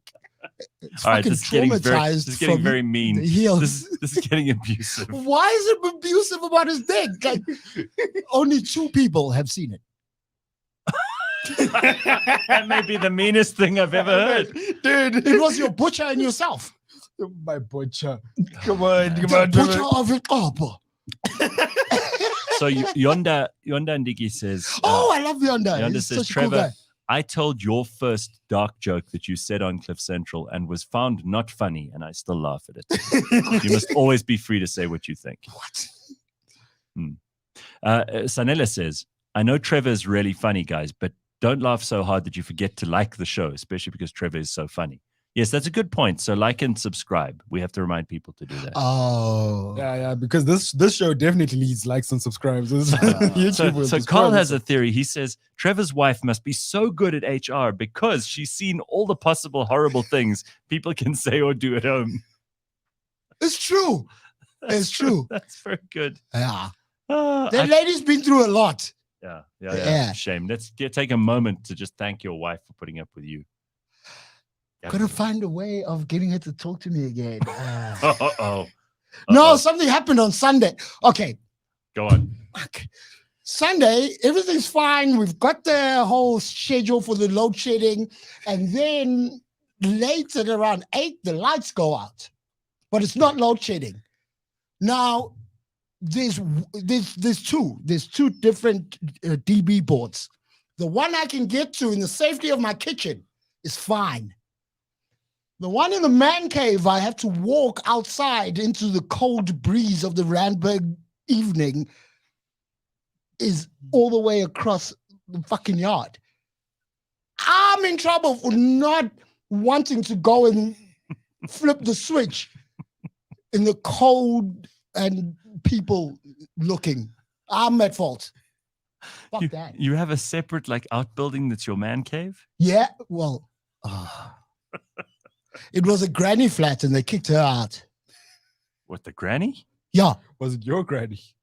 No. Someone else? You She kicked died. out someone else's granny? Yeah, she fucking freeloader. No, the guy I bought the house from, he moved to Dubai. And then his mom was living in the outbuilding. So where's she, on the streets? I don't know. It's out of my head. Not your problem. No. Go to Dubai. And did you find doilies and old lady things in this house? She tried to take a built-in water feature. And what's it going to match with? I've got a pile of rocks missing an L shape because you wanted to take some fucking water feature, dumb bitch. I caught her taking the fucking cage, the gas cage that you keep outside. She's taking it off the wall and leaving a hose-sized hole in my wall. Hang on, you caught her. So what? She came back to get the gas? No, she was busy moving, and I was looking at the new house. I've got new house, the stuff to look at. Hey, lady, put the gas back. Fucking hell. She tried to take that. That and a thingy.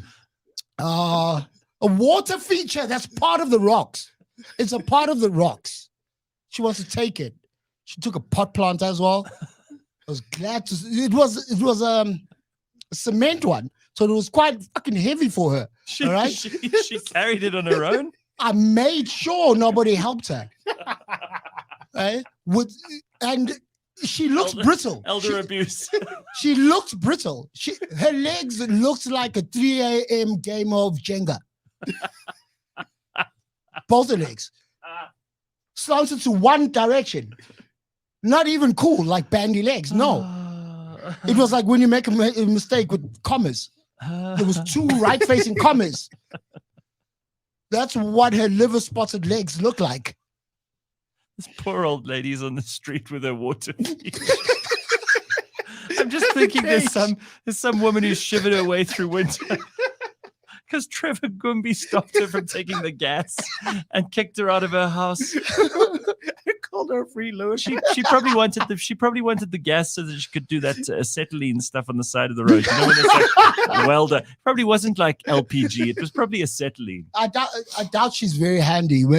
Because I saw her. She's like proper fucked up with the arthritis. Like fucking black coffee crayfish hand. What happened?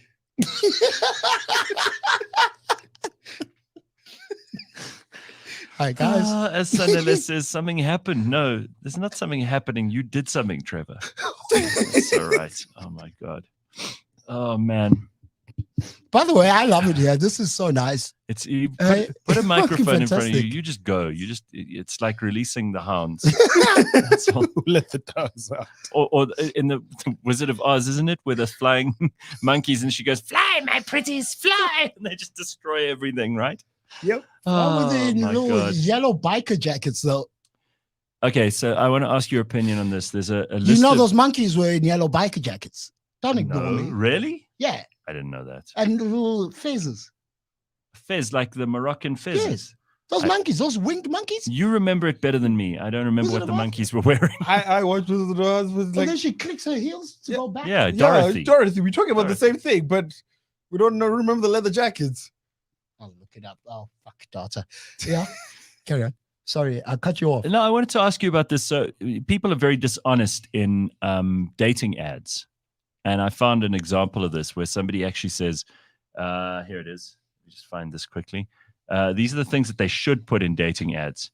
If a woman says she's 40-ish, it means she's 49. 40-ish. If it says she's adventurous, it means slept with all your friends. Oh. If it says in the ad that she is emotionally secure, that means she's on meds. Right? If it says that she's passionate, it means she's a sloppy drunk. Read the Feminist. Feminist, fat. Oh, no, guys. Why am I on the cancel show? Passionate. No, sorry. Hang on. Large frame means hugely fat. Voluptuous, very fat. Very fat. And then you've got, what's this other one? Professional. Once a soulmate, stalker. Do you agree? Yeah, pretty much. Yeah, pretty much. Yeah. Very professional. She's a B. But I do feel like there's so little reason for women to go on these dating apps because men are such low quality for these women. The men are very low quality for these women. A lot of guys are not bringing any game to the world anymore. They're sitting playing games. You know what I mean? They're sitting there on PlayStations and Xboxes and things. Hey. No. I think it's just a safer place for women to meet men. You know what I mean? What, online? Yeah. Oh, yeah. Because you don't have to meet him in some you get no, but don't. Okay, so I've never been on dating sites, right? No, but don't they give the information about the person? Well, you could. So there's a degree of safety lying. from. Yeah. Oh. People are lying. Like Okay. they say 40-ish. That's why I brought up this list. Where would you rather meet a person, in the street or online? No, definitely. Where would you feel online. safer? But you don't know whether you're dealing with a real person. This is so. First of all, if you're in your 20s right now, I mean, like you are, Bakh'abantu. So if you're looking for, Are you? Yeah, you've had dates. Shit, that is horrible aging. What the hell? Oh What my is wrong God. with you? I've been told I look like Wow. a baby. No, dude, you age like a macro banana. There is no food section in macro, so you're aging horribly. Imagine bulk bananas. That's you right now. Yeah. Like, remember when I talked about going back to the gym and fixing my life? Yeah. You need to fix that hair right Remember now, my- bro. Because I don't know, is that hat like into that thing now? You remember Mum Jane Malatji? You know Jane, who used to, yeah. He says with fear and trepidation. So Jane told him the other day he was fat, Oh no. and now no. you're piling on. You're not fat though. Yeah, but like you're like you used to be really fat, but like Mom Jane knows me. Like, All right, I was trying to be nice, but this is what's going on now. Yes, I used to be fat. All right. Oh, you Wait. poked the bear. Yeah, Now okay. you're in shit. You can't cure your facials. You cured my fat. Right? Are you keeping What it now? off? Why is you- your facial hair scared of your face? Are Why are you they growing in little distant patches? listen? Fuck you. Are you keeping the weight off? Is it easy now because you're not drinking? Yeah. I hardly do much. I just don't drink. You don't need to go to gym or run or any of that stuff. Yeah, I've got a gym at the house, but then In the man cave. Where next to the man cave. so you kicked this old woman out, but there was even more space. She could have stayed. Could have stayed, but she had a grandson who'd come over on a random Thursday night to park his city golf in my driveway. How long did this old lady live on the same property A as you? fucking month. All right. It was enough. Imagine a VW Golf in your driveway. You've worked hard your whole life And your for friends some see dude that. to come park his beat up He's coming Golf one. Listen, this guy's a good person. He's coming He's to visit his not. grandmother. Came to He visit his came grandmother. on a weekend. He could be partying. Ah. It's a studio apartment. What the hell are you doing after hours with your granny in a one room No, with no man. walls? No. It's got a folding thing for the bathroom. You know that door, which is not a door. Like it's a just concertina. I'm not going to take a crap around my granny. Okay. Well, maybe he didn't. He was just coming to visit the old lady, give her some biscuits or something. Nah, two No? Thursdays in a row. No, thank you. And that kind of invites a bad element. Whenever there's a VW, He attract like you attract a bad element. Okay, there's a VW in your driveway. Hey, because if you've got a VW, What do you you've mean a bad obviously- element? Who's going to see that? In People who like Rockford Force-gauge speakers will, and boat shoes. bad element? They start attracting it to your property now. Yeah. You see a city golf, you know there's going to be a city golf, there's going to be Rockford Force-gauge speakers, and there's going to be boat shoes called Cavellas. That's the bad element you're worried about. Yes. Next thing, the neighborhood has gone to shit. How PC was that? I didn't even say black people. Yeah, yeah. Because we You guys get so uncomfortable so easy. No, I'm not uncomfortable. I'm loving this. I'm just No, wondering. we are the problem of the show.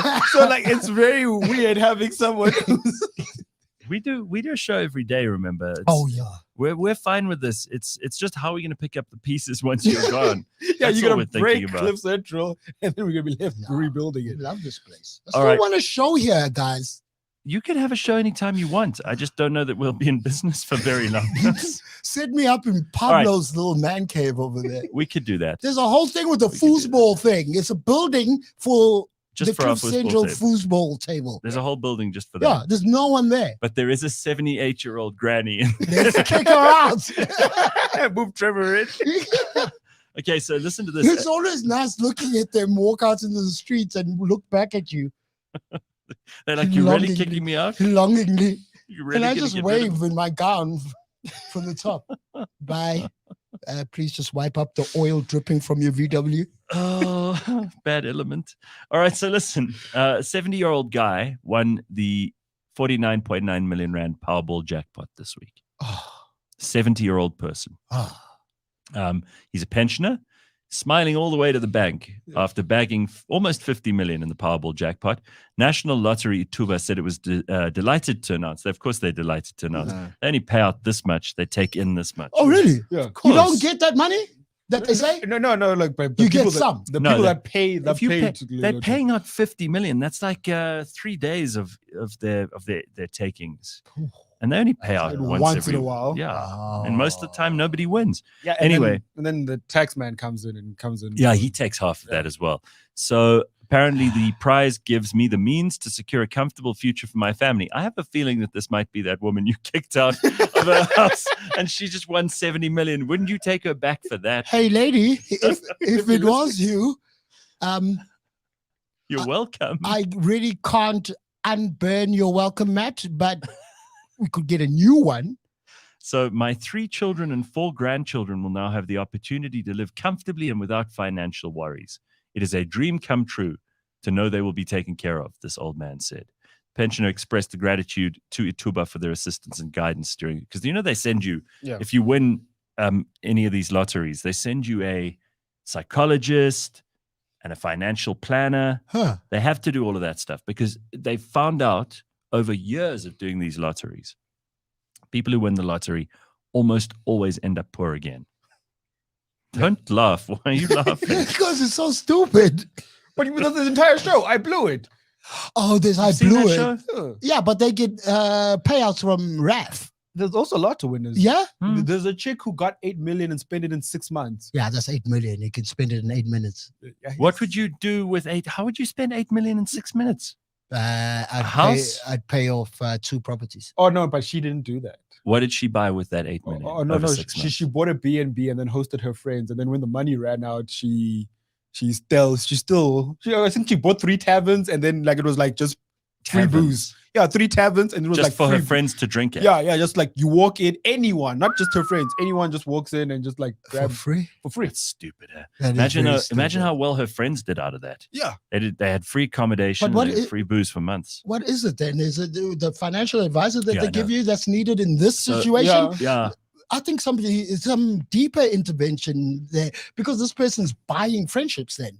That's not what a financial advisor would So warn you about. part of this problem is like if you money does not flow uphill, right? So I mean the fact is that there are a lot of people who do not understand how money works. Yeah. And it's not because they haven't got an opportunity in their life or because people are ganging up on them or Because they're stupid And- PSL soccer players. and they just don't know how to handle money and no Red one's leather seats and no white one- cars. and no one's ever explained to them what you shouldn't trickle do. down economics. Yeah. So what happens there is that this poor girl you remember that Nisfas girl who took she went to the ATM and she drew a whole bunch of that money and she spent it. Then when they came after her for it, she's like, no, I don't owe that money. She doesn't understand money. And unfortunately for her, like nothing's for free. Unfortunately for all of us, nothing's for free.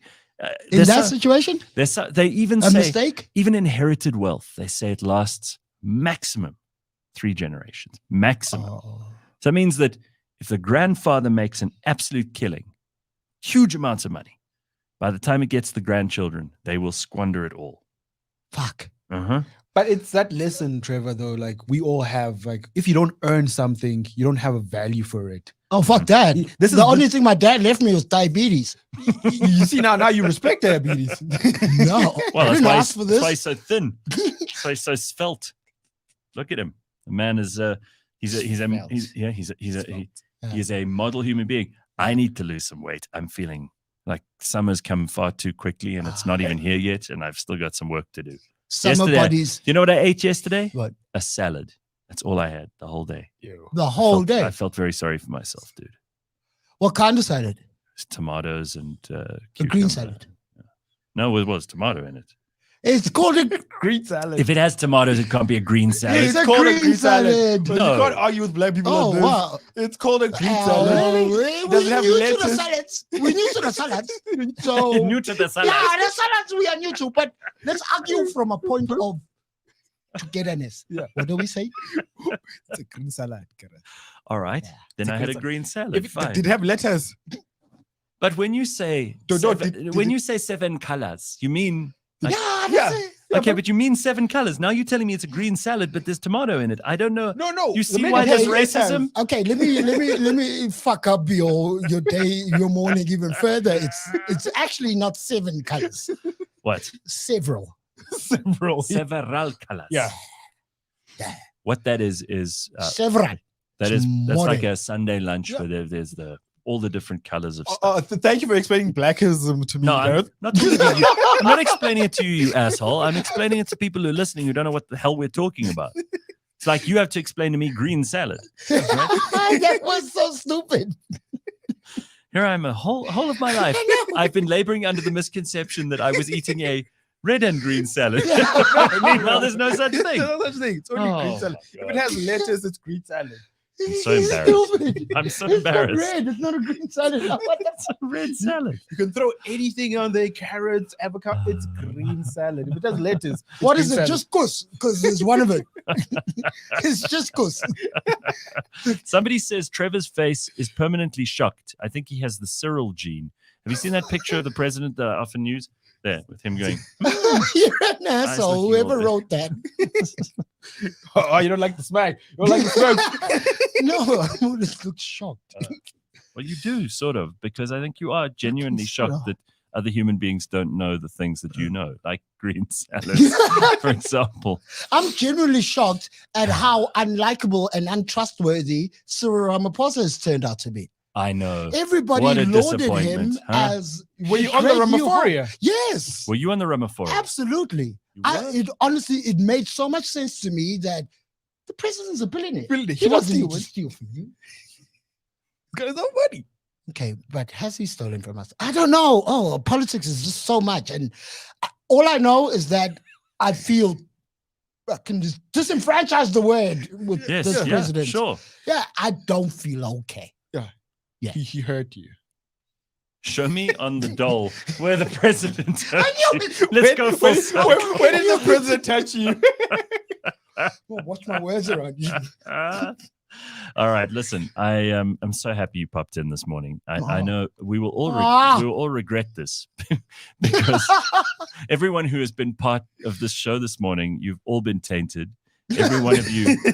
Every one of you, and all those who will listen later in podcast have all been tainted. You've all been part of this cult meeting, which it was really an intervention. It's the I second. walked into this one.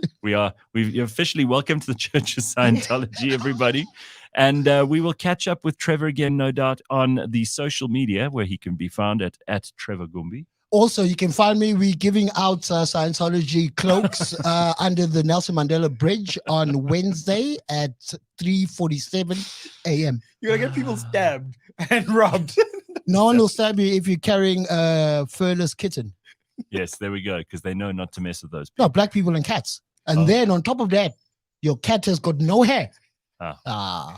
Jane, please, we need Jane here. Mum Jane, Fun with Dick and Jane.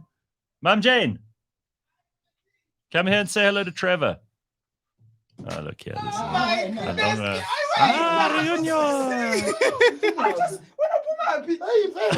No, the problem. No, just stay up. No, I think you have to explain so that they can understand. Why are you still alive? Yeah, barely. I go. Hey.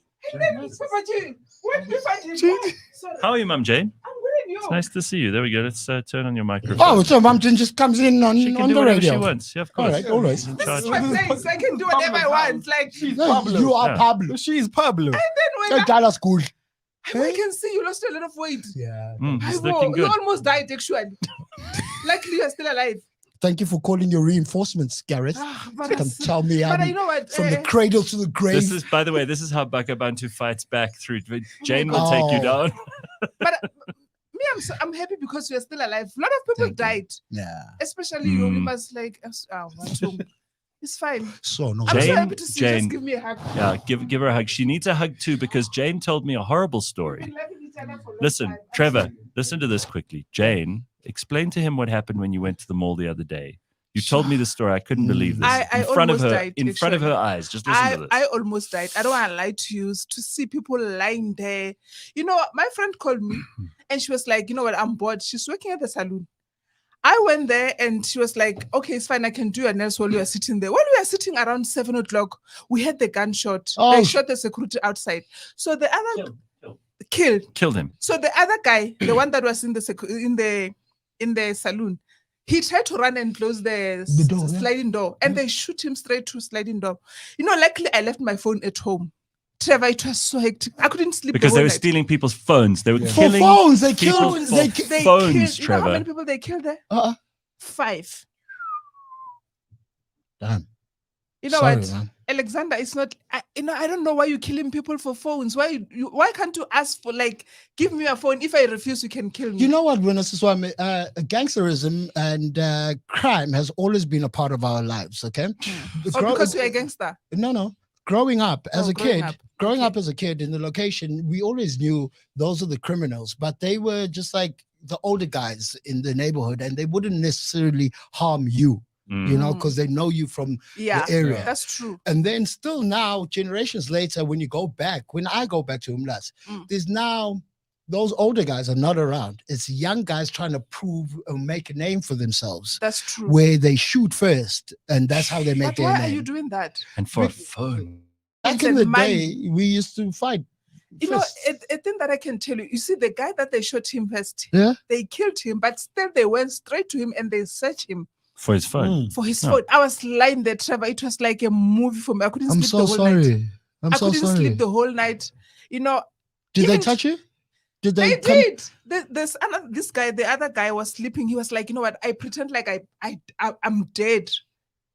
Because they took everything. When they come to me, I thought they were going to shoot me. Oh, no. Luckily, they didn't shoot my friend. But even today, she's not even okay because I had Laban yesterday. Laban told me that she saw her posting that rest in peace, what, because the other guy that passed away is a boyfriend. Oh, my goodness. See, this is day-to-day life in this country. It's terrible. Yeah, this is terrible. And where are the people who meant to keep us safe? These police and everything. But even the police, they're killing them first because they say they're disturbing them to do their job, especially now at Alexander. You know, my boyfriend was telling me day before yesterday, he was like, you know what, I was doing night shift. They shoot a lot of people yesterday. It was like body everywhere because they say they're disturbing them. Because they want to do their crime. You see those patroller people? They're shooting them because they say they're disturbing them to do their job. Oh, the panyazas. The panyazas. No, it's panyazas. The one that wearing like the orange thing. It's not bad. Yeah. Alexander, we don't have panyazas. You don't? No. Oh. They shot them. Listen, Jane, I'm very sorry. This is horrible for you. Me, I'm so happy to see my friend Trevor. Papa, thank you for bringing him back. The least we could do is try to cheer you up with a bit of Trevor. No, but it's really horrible, and you know, the way that you just have to carry on with your life, it's it's ridiculous. It's very difficult to carry on with your life, and please don't ignore the trauma. Because you might feel strong, but there's things. You know, if I can tell you about the trauma, I didn't sleep. I wake up around 3 o'clock in the morning. I started to do the washing. When I was doing the washing, the electricity went off. Babaji was shaking. I didn't even know what to do. I felt like those people, they can just come to me because it was 3 o'clock in the morning. I was like, oh God, what I'm going to do? I went back I went back to the house, but I didn't sleep. I couldn't sleep the whole night. No, it's going to stay with you for a while. You see something like that, it's not. Even yesterday, I passed there. I didn't even want to go inside the salon. Oh, you pass it every day? Yeah, because my friend is there. See, now that, please talk to somebody. There's a service with the SADC, the South African Depression and Anxiety. We know them. We've got the number. Oh. Yeah, we've got the number for that. About to give it out. Oh, you will? Go. No, it's fine. You're the one with the numbers and everything, Mr. Yellow Pages. I have to talk to him. Maybe I can talk to you. Whatever, Mr. Yellow Pages. It's 0870 80 90. So who's this Camilla thing? It's yours. He's having a smoke. Oh. But he did go outside, Jane. Don't worry. Okay. All right, listen, this has been a fun reunion. Trevor, we love you. Nice to see you, my friend. That shirt's still blinding me. Up top, that hoodie. Bakh'abantu is completely devastated after this. It's going to take him a week to recover. My job here is done. Jane, he was so rude to Bakh'abantu. But that's Trevor. That's Trevor. But do you know him? He was unprepared. No, because do you know Trevor? I know him. Now you do. Now you do. Because he's told me stuff about myself I didn't even know. It's like he was prophesying you. Yeah. All right, listen. Thank you, dude. Love thank you. Thank you. This was lovely. Trevor Gumbi, you can find him all over the social media. He said under the Nelson Mandela Bridge handing out red cloaks. 347. The red robes are suede, so please bring proof of dry cleaning budget. Thank you, dude. All right, very good. It is Tuesday, the 15th of August, and that's a wrap.